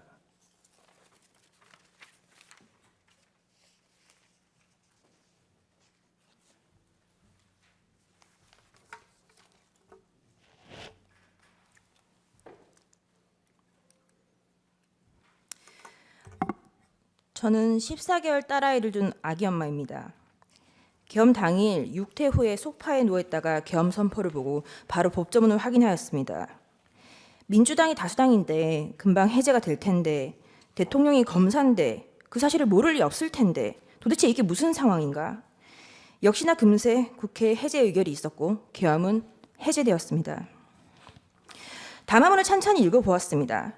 제가 임신과 출산과 육아를 하느라 몰랐던 민주당이 저지른 폐악을, 일당 독재의 파쇼 행위를 확인하고 아이와 함께 하려고 비워둔 시간을 나누어 이 사건에 뛰어들게 되었습니다. 저는 계몽되었습니다. 체제 전복을 노리는 반국가 세력이 준동하고 있습니다. 약 4개월 전 선고된 민주노총 간첩 사건에서 최근 우리 사회의 모든 갈등이 간첩들의 지령에 의하여 일어났다는 사실을 확인할 수 있었습니다. 그 대표적인 것이 후쿠시마 원전 오염수 괴담입니다. 한반도와 주변 나라들에 대한 핵 테러 행위, 전 인류에 대한 대학살 만행을 폭로 단죄하는 기사들을 집중 게재하게 하라. 민주당의 플랜카드입니다. 인류를 향한 핵 테러 시도를 당장 중단하라. 간첩 지령과 비슷한 단어입니다. 후쿠시마 오염 괴담이 사실이 아니라는 것을 밝히는데 1조 6천억 원이 소요되었습니다. 1조 6천억 원은 민주당이 삭감한 대한고래 프로젝트 497억 30번, 민주당이 삭감한 민생범죄 수사 특활비 특경비 587억 27년치, 민주당이 삭감한 아이들봄 지원 사업 384억 40년치, 민주당이 삭감한 전공의 지원 예산 931억 17년치입니다. 윤석열 대통령은 2022년 3월 9일 당선되었습니다. 간첩들은 대선 후보 시절부터 윤석열 놈에게 공격의 화살을 집중하라고 하였습니다. 또한 공정, 기회, 새로운 변화로 청년들이 보수화되는 것을 막고 진보 민주개혁 세력의 역량상 우세를 보장하도록 조직 사업을 하라고 지령을 내렸습니다. 또한 윤석열이 한미동맹 우선을 전면에 내걸고 반북 대결 정책을 추구할 것이니 집권 초기부터 윤석열 패거리들을 조직적으로 공세 전개하라. 그리고 윤석열 논과 일가 족속, 측근들의 정치 추문을 집요하게 압박 공세를 강화하라고 제2의 촛불항쟁 때와 같은 윤석열 탄핵투쟁의 불씨를 지펴 올리라고 지령을 내렸습니다. 이에 따라 비상계엄 전까지 약 178회에 달하는 윤석열 퇴진 탄핵 집회를 열었습니다. 이 사건 계엄을 내란죄로 고발한 자는 민주노총 위원장이었습니다. 그리고 2025년 2월 21일 며칠 전 이재명은 민주노총을 찾아가 민주노총은 탄핵 사태 때 가장 큰 역할을 하였다고 감사 인사를 하였습니다. 간첩들은 국회 진입에도 적극 개입하였습니다. 진보당과 연대하라. 정의당이 당 지도부를 장악하도록 밀어주라. 한편 문재인 정부는 박근혜 정부의 계엄 문건을 친위 쿠데타로 몰아 2018년 기무사령부를 해체하였습니다. 104일 동안 200여 명을 조사했지만 내란 음모는 전원 무혐의 종결 처리되었습니다. 민주당이 지금 하고 있는 내란몰이를 예행 연습해 두었던 것입니다. 나라를 위하여 헌신해왔던 군인들에게 모욕과 고초를, 간첩을 잡는 방첩 사업 업무를 질적 저하를 야기시켰습니다. 또한 문재인 정부는 박지원 전 국정원장은 2020년 국정원의 대공수사권을 폐지하였습니다. 민주당은 자신들에게 국민이 부여한 대정부 견제권이라는 것을 앞세워 지금까지 총 29차례의 탄핵을 발의하였습니다. 계엄 전까지 22차례, 계엄 이후 22일 동안 7차례, 수사 방해를 위하여 검사에 대한 14차례, 언론 장악을 위하여 방송통신위원장 등의 6차례의 탄핵을 발의하였습니다. 지금까지 단 한 차례의 인용은 없었습니다. 이상민 전 행안부 장관은 헌정 사상 최초로 탄핵된 국무위원입니다. 이태원 참사가 일어나자 간첩은 민주노총에 지령을 내렸습니다. 이태원 참사 희생자 추모 시민 촛불 집회를 개최하여 윤석열 퇴진 함성이 서울 시내를 흔들게 하라. 박근혜 년의 탄핵을 이끌어낸 2014년에 세월호 참사 진상규명 투쟁과 같은 정세 국면을 조성하라. 북한이 지시를 내린 구호는 국민이 죽어간다. 이게 나라냐. 퇴진이 추모이다. 입니다. 그 구호는 실제 사용되었습니다. 화면에 보시다시피 퇴진이 추모다. 국민들이 죽어간다. 이게 나라냐. 라는 구호가 사용되었습니다. 이 구호를 사용한 단체는 촛불행동입니다. 촛불행동 상임대표 김민웅은 민주당 김민석의 친형입니다. 이것이 저희가 확인한 민주노총 간첩 판결문의 마지막 지령입니다. 우린 아직 검거되지 않은 간첩들이 어디서 얼마나 어떤 지령을 내리고 있는지 알 수 없습니다. 이상민 장관에 대한 탄핵소추는 만장일치로 기각되었습니다. 직무정지 기간은 167일입니다. 29차례 탄핵 중 14건은 검사에 대한 것입니다. 제1차 검사 탄핵입니다. 헌정사상 첫 번째 검사에 대한 탄핵입니다. 이날은 이재명의 백현동 대북 송금 의혹에 대한 영장 체포동의안 표결이 있었던 날이었습니다. 이날 민주당은 국무총리 한덕수에 대한 해임 건의안 그리고 검사 안동환에 대한 탄핵 소추를 맞불로 상정하여 가결시켰습니다. 검사 안동환에 대한 탄핵은 기각되었고 직무정지 된 기간은 251일입니다. 제2차 검사 탄핵, 검사 이몽석, 검사 손준성, 검사 이정섭, 검사 이희동, 그리고 제1차 방송통신위원장 이동관에 대한 탄핵을 23년 11월 9일 발의하였고 철회하였습니다. 이 중 검사 이정섭은 이재명에 대한 쌍방울 대북 송금 사건, 법화 유용 사건을 수사한 검사입니다. 2023년 12월 28일 제3차 검사 탄핵, 검사 손준성, 검사 이정섭에 대하여 그리고 이동관 방송통신위원장에 대하여 탄핵 소추를 다시 발의하였습니다. 그리고 방송통신위원장 이동관에 대한 탄핵 소추는 철회하였습니다. 그 철회 사유는 방송통신위원장에 대한 탄핵 사유를 검찰청법 위반으로 탄핵 소추한다고 하여 황급히 철회한 것입니다. 이 탄핵 소추안은 고민정 등 168인 등의 발의로 제출되었습니다. 민주당의 탄핵 소추권은 이와 같이 사용되었습니다. 최소한 탄핵 소추안을 쓰는 성의조차 없었던 것입니다. 그리고 그 다음 날 2023년 11월 29일 방송통신위원장 이동관에 대하여 세 번째 탄핵 소추를 발의하였습니다. 이동관은 20일 사이에 3번이나 탄핵 발의를 당하였습니다. 탄핵이 가결되면 직무집행이 정지되어 방통위 업무가 마비되므로 이동관 방통위원장은 결국 사의를 표명하였습니다. 이와 같이 무성의한 장난 같은 탄핵소추 발의와 철회, 재발의에 대하여 국민의힘 소속 의원들은 국회의장들을 상대로 심의 표결권을 침해하였다며 권한쟁의 심판을 청구하였으나 각하했습니다. 결국 검사 손준성과 검사 이정섭에 대한 탄핵소추는 가결되었고 검사 이정섭에 대한 탄핵소추는 탄핵 사유 대다수가 직무와 무관, 특정되지 않아 전원일치 기각 결정이 내려졌습니다. 직무 정지 기간은 272일입니다.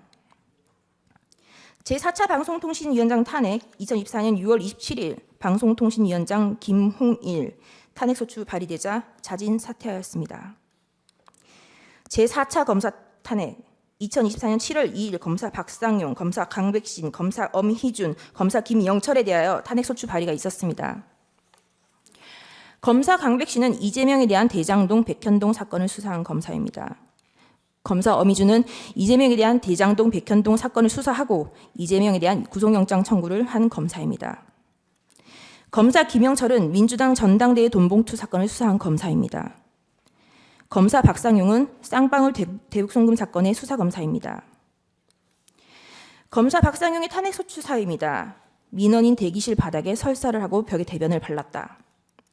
이화영에 대하여 이 보이는 영상 녹화실에서 연어회와 종이컵에 소주를 따라주고 진술을 회유하였다. 이재명에 대한 대북송금이 표적수사라는 것, 그리고 그것이 탄핵소추 사유였습니다. 당연히 이화영의 주장은 항소심에서 모두 배척되었습니다. 2024년 7월 25일 제5차 방송통신위원장 직무대리 이상인에 대한 탄핵소추가 발의되었고 다음 날 사의를 표명하였습니다.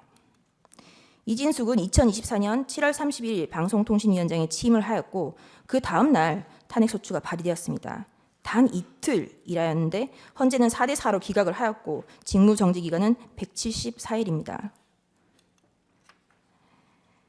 문재인 정권의 사드 고위지원 및 2급 비밀을 중국에 유출한 간첩행위를 감사하는 것을 표적감사라고 민주당은 비난을 하였습니다. 그러다가 2024년 12월 2일 독립된 헌법기관인 감사원장에 대한 탄핵을 발의하였습니다. 그리고 같은 날 검사 최재훈, 검사 이창수, 검사 조상원에 대하여 탄핵소추를 발의하였습니다. 그리하여 하루 뒤 그 다음 날 대통령은 2024년 12월 3일 비상계엄을 선포하였습니다. 반국가 세력의 사회 장악, 민주당의 언론 장악 시도, 입법 폭거, 사법 업무의 마비, 삼권 분리 원칙의 몰각, 헌법기관인 감사원의 독립성까지 좌지우지하려는 일당 독재 파쇼행이 대하여 국민들에게 현재의 상황을 알리기 위한 대국민 호소의 계엄을 선포하였습니다. 그럼에도 민주당은 멈추지 않았습니다. 결국 2024년 12월 5일 검사 최재훈, 이창수, 조상원에 대한 탄핵을 가결하였습니다. 그리고 감사원장 최재해에 대해서도 탄핵을 가결하였습니다. 감사원장의 탄핵 사유는 구체적으로 특정되지조차 않았고 검사 3인에 대한 탄핵소추 사유도 모호하다고 지적을 받았습니다. 2024년 12월 4일 피청구인에 대하여 1차 탄핵을 발의하였고 그 사유 중 일부는 중국, 러시아를 적대시하고 일본 중심의 기이한 외교정책을 고집한다라는 것이었습니다. 2024년 12월 7일 4시간이 넘게 기다렸으나 정족수가 미달되었고 민주당은 계속하여 이상민 행안부 장관, 박성재 법무부 장관, 김영현 국방부 장관, 조지호 경찰청장에 대하여 탄핵소추를 발의, 결국 이상민 장관은 사임하였습니다. 대통령에 대한 탄핵이 쉬이 이루어질 것 같지 않자 한동훈에 대한 체포설, 정치인에 대한 체포설, 판사에 대한 체포설이 난무하기 시작하였습니다. 2024년 12월 12일 대통령에 대한 두 번째 탄핵 소추가 발의되었습니다. 그리고 체포설만 가지고 부족하자 2024년 12월 13일 김어준이 한동훈에 대한 사살설을 터뜨렸습니다. 우리는 모두 이 뉴스가 이제는 가짜인 것을 압니다. 결국 2024년 12월 14일 대통령에 대한 탄핵소추가 가결되었고 헌법재판관이 임명하지 않는다는 이유로 한덕수 국무총리를 탄핵하였습니다. 그리고 최상목 권한대대행에 대하여 각종 사유로 탄핵 카드를 꺼내고 있는 것을 국민 여러분들은 지켜보고 있을 것입니다.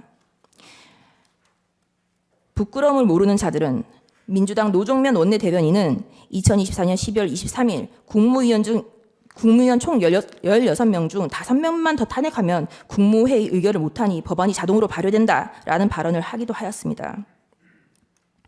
또한 민주당은 2025년 2월 20일 헌법재판관의 후임자가 임명되지 못하는 경우 기존 재판관의 임기를 자동으로 연장하는 내용의 법안을 발의하였습니다. 헌법재판관의 임기는 6년으로 헌법 제112조 제1항에 명시적으로 규정하고 있습니다. 도대체 누가 국헌을 문란하게 하고 있는 것인지 묻고 싶습니다. 이상입니다.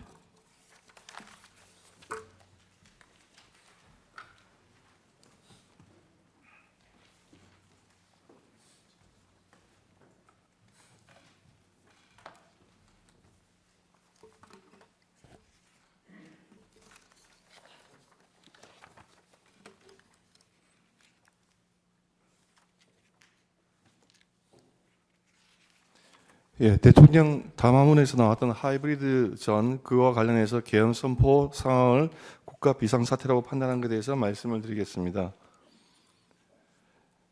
예, 계엄을 선포할 수 있는 상황으로 헌법 77조 1항과 계엄법 2조 2항의 전시, 사변 또는 이에 준하는 국가 비상상태로 규정하고 있습니다. 그래서 일반 국민들은 비상계엄을 선포할 수 있는 상황으로서 전시, 사변과 같이 전쟁이나 물리적 폭력이 발생한 경우만을 상정하기가 쉽습니다.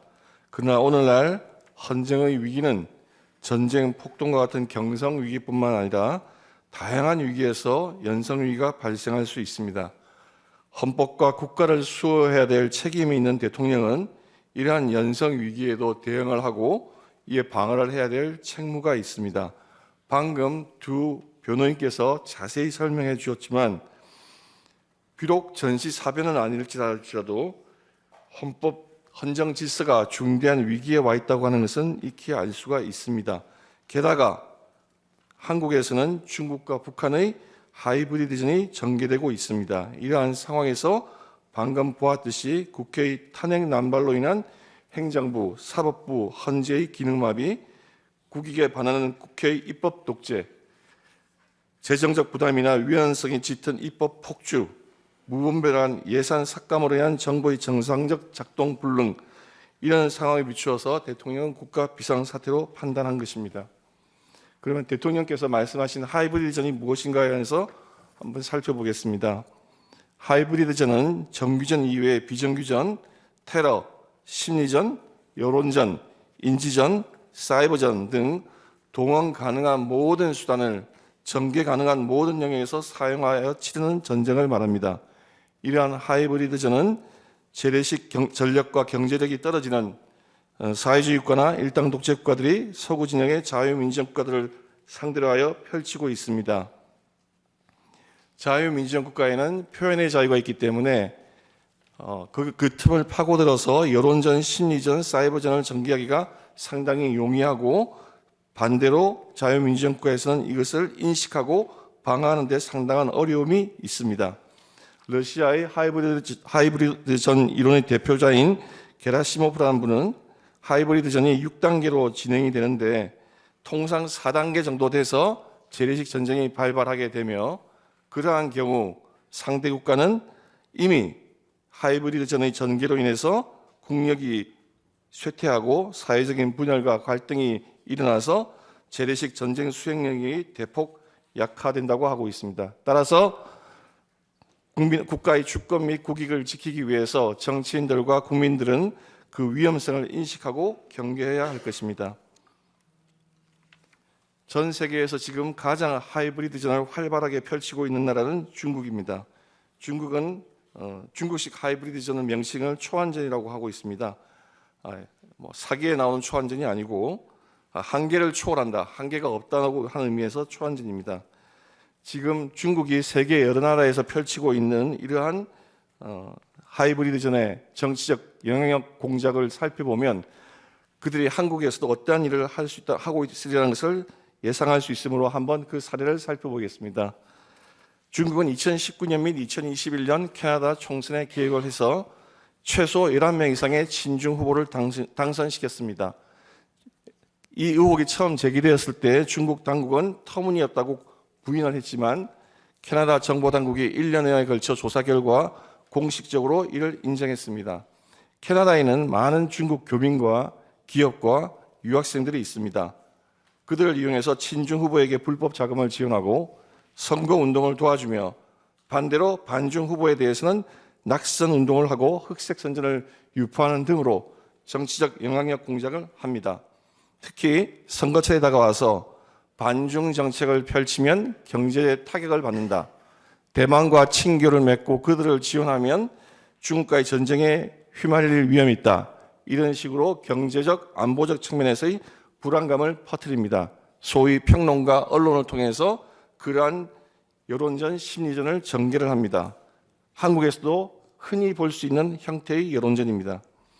그 외에 중국은 2020년 호주 선거에도 개입했습니다. 호주에 광산업이 큰 이권이 있기 때문에 호주에 진출한 중국 기업들에게 유리한 지위를 주기 위해서 총선에 개입을 했고 대만 선거에는 물론 개입을 하고 있습니다.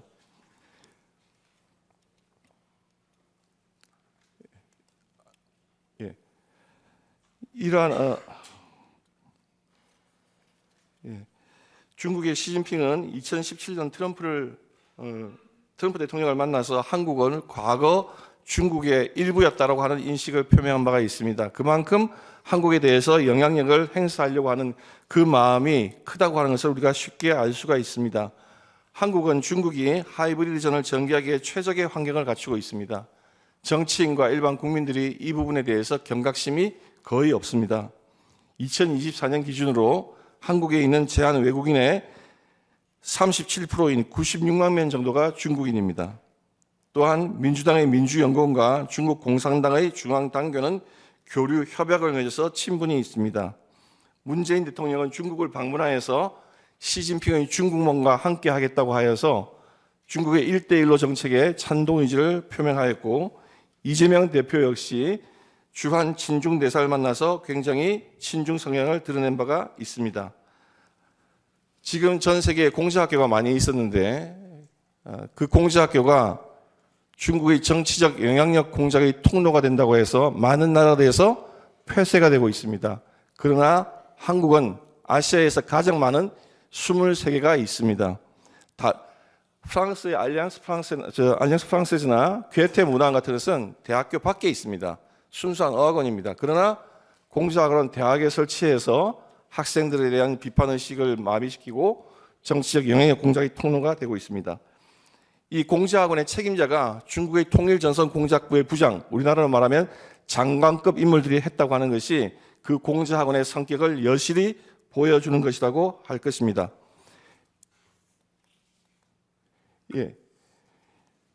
2023년에 바이든 대통령이 시진핑을 만나서 대만의 선거에 직접 노골적으로 개입하는 것에 대해서 경고를 했습니다. 그 다음에 중국은 전국인민정치협상회의라고 하는 정협의 주석을 맡고 있는 왕홍인이라는 인물이 개입 방식을 전면적 개입 방식에서 분산식 개입 방식으로 바꾸었습니다. 그 분산식 개입 방법으로 중점을 옮겼는데 그것은 여론전, 심리전을 말하는 것입니다. 인터넷을 통한 여론 가짜 뉴스라든지 또는 흑색 선전이라든지 이런 걸 통해서 하는 그런 방식으로 중점을 바꾸었습니다. 우리나라에서 지금 이런 하이브리드전을 치르기에 지금 우리나라 상황을 한번 보겠습니다. 지금 우리나라의 중앙선거관리위원회가 친중 성향을 노골적으로 드러내고 있는 상황에 있습니다. 지금 보시면 지금 저 인물이 왕홍인이라는 인물입니다. 아까 말했듯이 대만의 정치적 영향력 공작에 책임을 맡고 있는 분입니다. 2018년인가요? 중앙선거관리위원회 홈페이지에 민주주의와 선거라는 제목으로 외국 정치인 5명을 올렸습니다. 그 중에 3명이 중국인입니다. 그리고 첫 번째로 올라간 인물이 저 왕홍인입니다. 도대체 자유민주주의 국가 중앙선거관리위원회에서 왜 저런 인물이 등장하고 그 사람을 찬양하는 영상이 나와 있는지 도저히 이해하기가 힘듭니다. 게다가 중앙선거관리위원회는 지난 2023년 하반기까지 외국인을 투표 사무원으로 채용할 수 있었습니다. 2020년 총선에서 이것을 발견하고 개표 현장에서 항의를 했더니 중국인이 더 중립적이지 않아요? 하는 선관위 직원의 어처구니 없는 해명을 들었습니다. 자, 가장 하이브리드 공작에 취약하고 중요하면서도 취약한 것이 중앙선관위의 서버 시스템입니다. 그 서버 시스템에 대해서 2023년에 보안 점검을 한 결과 분명히 2020년 총선이 치러질 당시에 중앙선관위는 선거 망분리가 되어 있기 때문에 해킹의 염려는 전혀 없고 사이버 시스템을 통한 전산 시스템을 통한 투개표 조작은 터무니없는 거짓말이다 라고 주장을 했습니다. 그러나 2023년 국정원의 보안 점검 결과 2020년 총선 당시 선거 망분리는 너무나 미흡해서 해커의 공격에 사실상 무방비 상태였고 통합유권자명부가 탈취 가능했으며 투표관리관의 사인, 선거관리위원회의 청인 탈취가 가능했고 사전투표지 관리가 미흡했으며 사전투표지 인쇄도 가능하다고 했습니다. 이것을 다 종합하면 사전투표에서 투표자 숫자를 얼마든지 늘릴 수 있고 투표지 용지도 얼마든지 인쇄할 수 있다고 하는 것을 의미하는 것입니다. 그래서 2023년에 나왔던 이런 회기망측한 투표지들이 무더기로 나오는 겁니다. 재검표할 때마다 쏟아져 나오는 수천 장의 형상 기억 복원 종이로 인쇄했다고 하는 저 신권다발 투표지. 정상적인 투개표 과정을 거쳤다면 절대 저런 형태로 유지될 수가 없습니다. 그리고 소위 일장기 투표지. 우리 도태호 변호사가 몇 번이나 말했지만 저 투표소의 투표관리관은 저런 걸 본 적도 없고 들은 적도 없고 투표관리록에 기재한 바도 없습니다. 그리고 저렇게 본드로 붙어있는 이상한 투표지들, 저게 어떻게 개표와 개표를 거치고 난 다음에 저런 투표지가 나올 수 있겠습니까? 이런 사유로 인해서 국민들 사이에 선거 시스템에 대한 의혹과 염려가 증폭되고 있는 상황이었습니다. 자, 이렇게 중국의 정치적 영향력 공작 앞에 무방비 상태로 놓여져 있는 상황 하에서 국회가 이런 문제에 대해서 이런 위험성을 인식하고 대응책을 강구하는 것이 아니라 오히려 정반대의 길을 갔습니다. 감사원이 아까 발표했지만 감사원이 2024년 10월 말경 사드 배치에 관한 기밀을 중국과 시민단체에 유출한 전 정권의 고위 관료들을 고발하자 국회는 감사원장을 탄핵했습니다. 간첩 행위를 은폐하고 덮어주기 위한 탄핵이라 질책을 받아 마땅하다 할 것입니다. 중국인의 간첩 행위를 처벌할 수 있는 간첩법 개정에 반대하였고 국가 핵심 산업기술 유출 통로가 될 수 있는 국회에서의 증언감정법 개정안을 의결하였으며 방산 수출 시 국회의 동의를 요구하는 방위사업법 개정안도 의결하여서 중국의 하이브리드 전개를 오히려 돕고 있다고 비난받아 마땅한 상황이 되었습니다.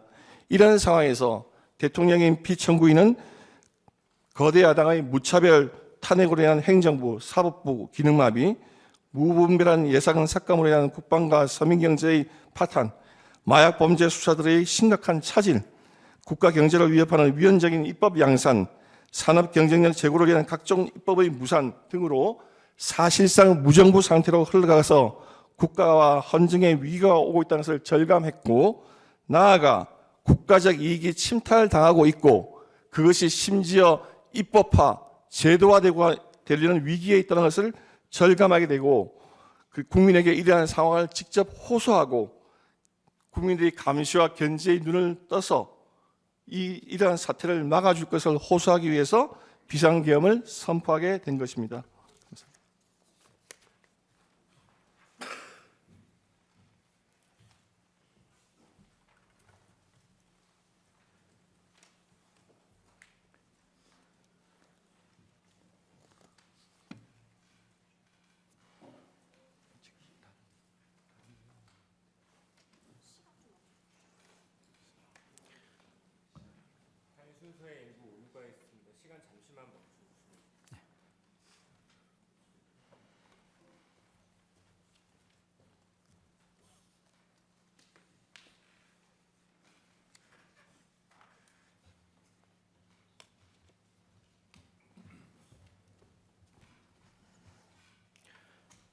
예, 도태우 변호사입니다. 비상계엄 선포와 선거관리 시스템 점검 지시의 정당성, 선거관리 시스템의 위기와 제도적 해결의 좌절에 관하여 말씀드리겠습니다. Stop the Steal, 세계적으로 유명해진 문구입니다. 국가 주권, 국민 주권을 도둑질 당하지 말고 지키자는 뜻을 담고 있습니다. 그 아래에 핏방울 같은 기표인의 모양이 보입니다. 1948년 대한민국 수립을 위한 50선거의 모습입니다.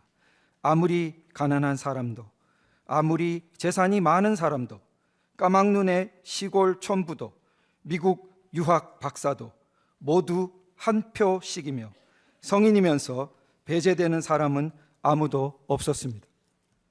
보통, 평등, 직접 비밀 선거에 의한 이 한 표는 천부 인권적인 각 개인의 존엄성에 바탕한 피 같은 주권자의 상징입니다. 한 사람 한 사람 주권자의 고유한 인격적 결단이 들어있는 투표지가 이렇게 찢어지고 짓이겨진 채 삼립방 박스에 처박혀 굴러다녔습니다. 마지막 1장기 투표지는 투표록과 개표록에 아무런 특기사항 기재도 없다가 재검표장에 총 1974표 중 1000장 이상 나타나 한 글자도 보이지 않는 294표가 새롭게 무효표로 처리되었습니다. 선거소송에서 위 투표소 투표관리관은 저렇게 인형이 뭉개진 투표지를 보지도 듣지도 못했으며 직접 날인을 담당했던 투표 사무원 2사람 중 한 사람도 자신과의 통화에서 저런 투표지를 본 기억이 없다고 말했다고 법정에서 증언했습니다. 실제 투표장에는 나타난 적이 없었고 조작된 숫자를 맞추기 위해 급조된 가짜 투표지로 의심받는 일장기 투표지들에 대해 판결문은 투표관리관이 인지하지 못한 것일 수 있다고 했습니다. 하지만 직접 날인을 담당했던 투표 사무원 2명과 현장을 참관했던 복수의 사람들을 증인으로 추가 조사하지 않았습니다. 2장에 1장꼴로 인형이 뭉개진 투표지들이 유권자 1000명에게 배부되었는데 단 한 명도 이의를 제기하지 않아 투표록에 기재된 바 없었고 개표장에서도 모두 유효표로 취급되었다는 가정이 상식박히고 납득될 수 없는데도 개표 참가자들 또한 추가로 조사된 바 없습니다.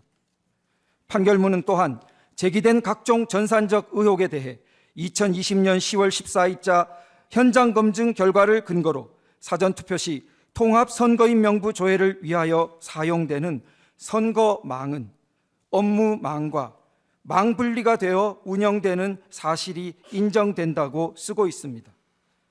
하지만 판결문이 총 5회나 거론하는 2020년 12월 14일자 현장 검증은 선관위 직원이 2시간 동안 74장의 PPT 슬라이드를 넘기며 일방적으로 발표한 것이 전부였습니다. 선관위의 일방적인 PPT 발표가 선거망과 업무망의 망 분리를 사실로 인정하는 근거가 된 것입니다. 판결문은 또한 원고의 주장처럼 위조된 사전투표지를 투입하기 위해서는 사전투표지의 위조를 위한 용지 구입, 인쇄, 날인 작업이 선행되어야 하고 사전투표자의 수를 부풀리기 위한 중앙선관위 서버의 보안을 뚫고 침투하는 등 전산 조작이 필요한데 이는 불가능하다는 취지로 쓰고 있습니다. 그러나 2023년 10월 국정원은 보안 점검을 통해 선관위의 선거망과 업무망 사이의 망 분리가 미흡하여 해커가 카페에 앉아 인터넷을 통해 통합 선거인 명부 조작이 가능했음을 밝혔습니다. 또한 국정원 보안 점검 결과와 백종욱 증인 신문에 따르면 해커는 투표지에 인쇄되는 청인과 사인을 탈취하여 사전 투표 용지를 무단 인쇄할 수 있었습니다. 선관위 사무총장은 본 법정에서 선관위는 해당 선거의 사전 투표 용지 발급에 지난 선거, 전전 선거의 자녀 롤 용지를 사용해 왔고 그 대장 관리는 엄격하게 되지 않는다고 자백했습니다.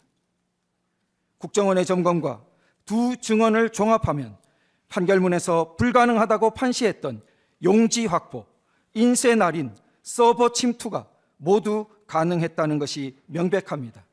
해킹을 통해 가짜 투표 용지를 무한 제조하는 것이 가능했던 상황인 것입니다. 각종 이상 투표지 속에 선거 소송을 제기한 원고들을 찍은 표들이 섞여서 발견되는 것에 대한 의문이 제기되고 있습니다. 조작되어 공표된 숫자에 따라 가짜 투표지로 재검표에 대비하고자 하면 차이가 나는 특정 후보만의 표가 아니라 투표소 단위별로 조작된 숫자에 맞추어 모든 후보들의 표를 일습으로 제조하는 것이 훨씬 쉽고 티도 덜 나기 때문이라 추측됩니다. 판결문은 또한 가짜 투표지를 다량 위조하여 진정한 투표지와 대체하였다면 위조 투표지 상자와 진정한 투표지 상자를 바꿔치기 했어야 하는데 이는 정황상 불가능하다는 취지로 판시했습니다. 하지만 영등포울 선거구의 투표지 보관 당시와 1년 반 뒤 이루어진 재검표 당일의 문손잡이 봉인 상태는 봉인된 종이 테이프의 접힌 위치와 각도, 판사의 도장 위치와 크기가 확연히 달라 누군가 투표함 보관실에 봉인을 떼고 다시 붙였음이 명백합니다. 결국 선거 관리에 대한 문제 제기를 봉쇄하는 절대 권위처럼 내세워지는 대법원 판결문은 충실한 사실 조사와 전산 점검을 하지 않은 것이라는 점이 유념되어야 합니다.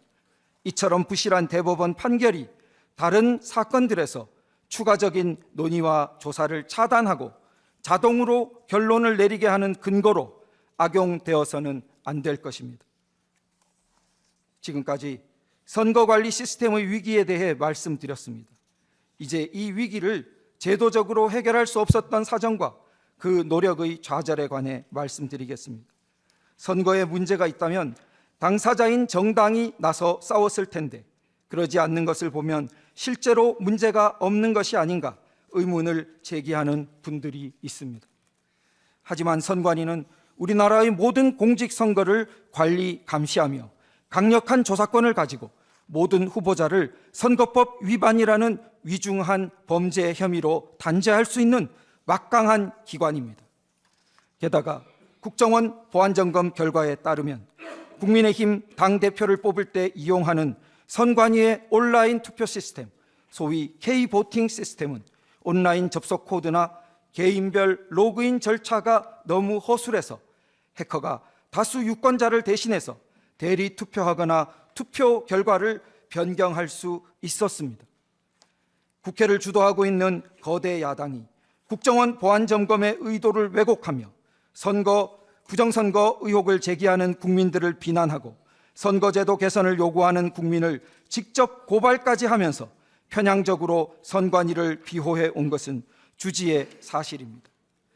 이런 상황이기에 전형적인 선출직이면서 각종 선거법의 칼 아래 놓여 있는 국회의원들로 구성된 국회와 정치권은 선관위를 제대로 견제하기 어렵다고 할 것입니다.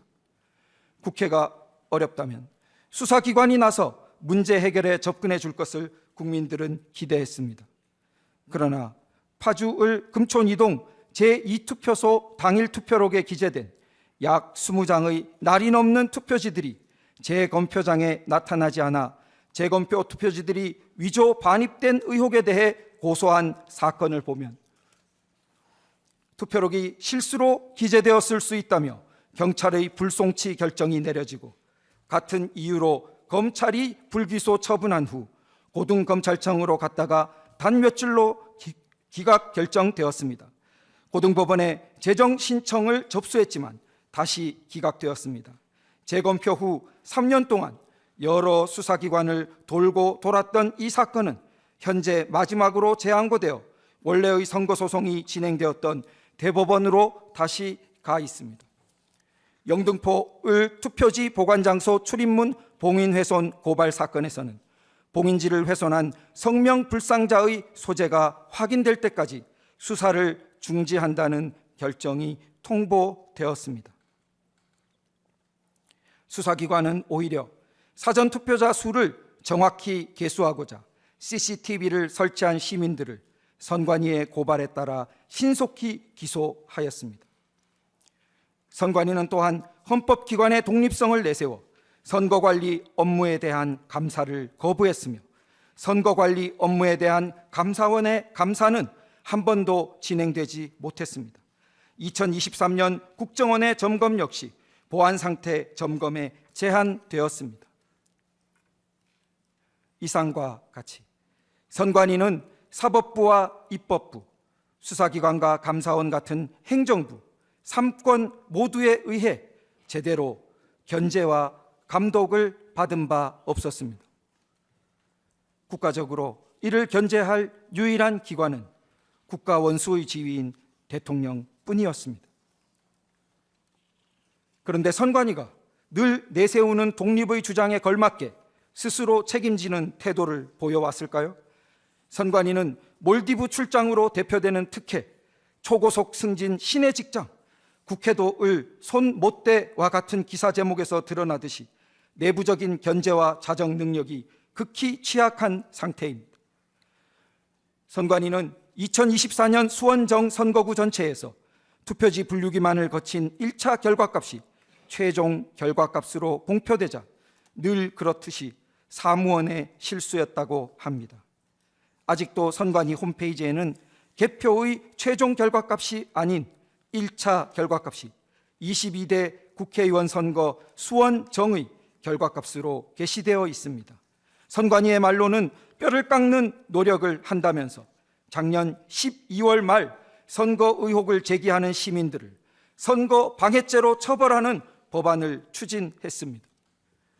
선관위는 선거 의혹을 제기하는 국민들이나 후보들을 싸워 이겨야 하는 당사자로 보아서는 안 될 것입니다.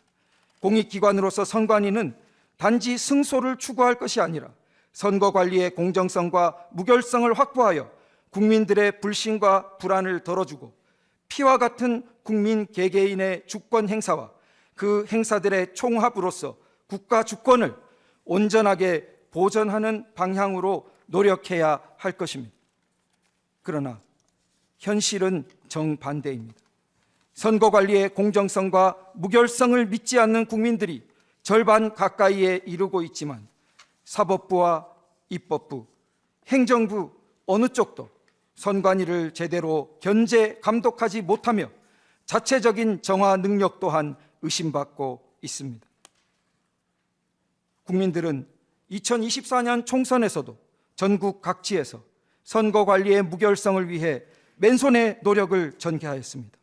투표소에 CCTV 설치가 금지되어 있기에 시민들은 발을 정자를 써가며 사전투표자의 수를 육안으로 집계하여 선관위가 발표한 투표자 수가 수십 표씩 증가된 것임을 여러 곳에서 발견하고 항의하였지만 제도적으로 교정될 길이 없었습니다. 투표함의 이동이나 봉인 등에 항의하다 고발되어 벌금형을 받는 등 고초를 겪은 이름 없는 시민들이 부지기수입니다. 이들이 왜 밤을 새워 선관위 앞을 지키게 되었을까요? 이들이 모두 근거 없는 선동에 빠져 국가를 혼란시키는 사람들일까요? 다른 모든 기관이나 사람들은 몰라도 선관위는 결코 그렇게 말해선 안 되는 기관입니다. 선거 관리에 대한 신뢰는 강제나 협박으로 획득될 수 없고 선거 관리에 대한 신뢰의 획득은 선관위의 존재 이유이자 사명이기 때문입니다.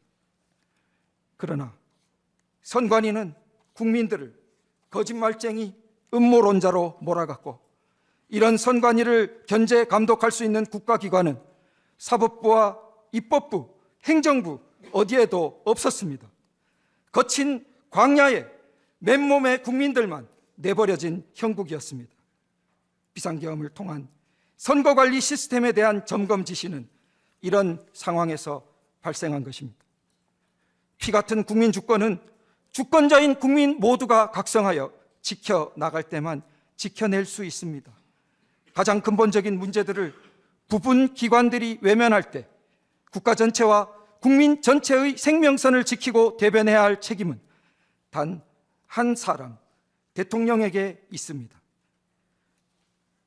대통령은 그 책임을 외면하지 않았고 비상계엄과 선거관리 시스템 점검 지시를 통해 전 국민에게 국가위기 상황을 간절히 호소하였습니다. 대한민국이라는 배의 밑바닥에 큰 구멍이나 침몰 직전의 상황에 있다는 것을 화재 경보를 울려서라도 알리고 그 배를 구하고자 했던 선장의 충정이었고 정당한 행위였습니다. 수천 년 인류 문명사에서 가장 발전된 체제인 천부인권, 보통선거, 자유민주 체제의 기초는 존엄한 한 사람 한 사람의 기표를 피처럼 귀중하게 보는 것입니다.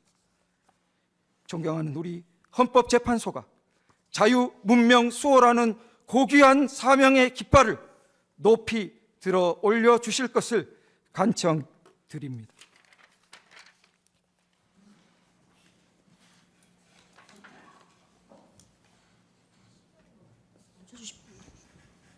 여기서 시간을 좀 끊어주십시오. 예, 휴정하고요.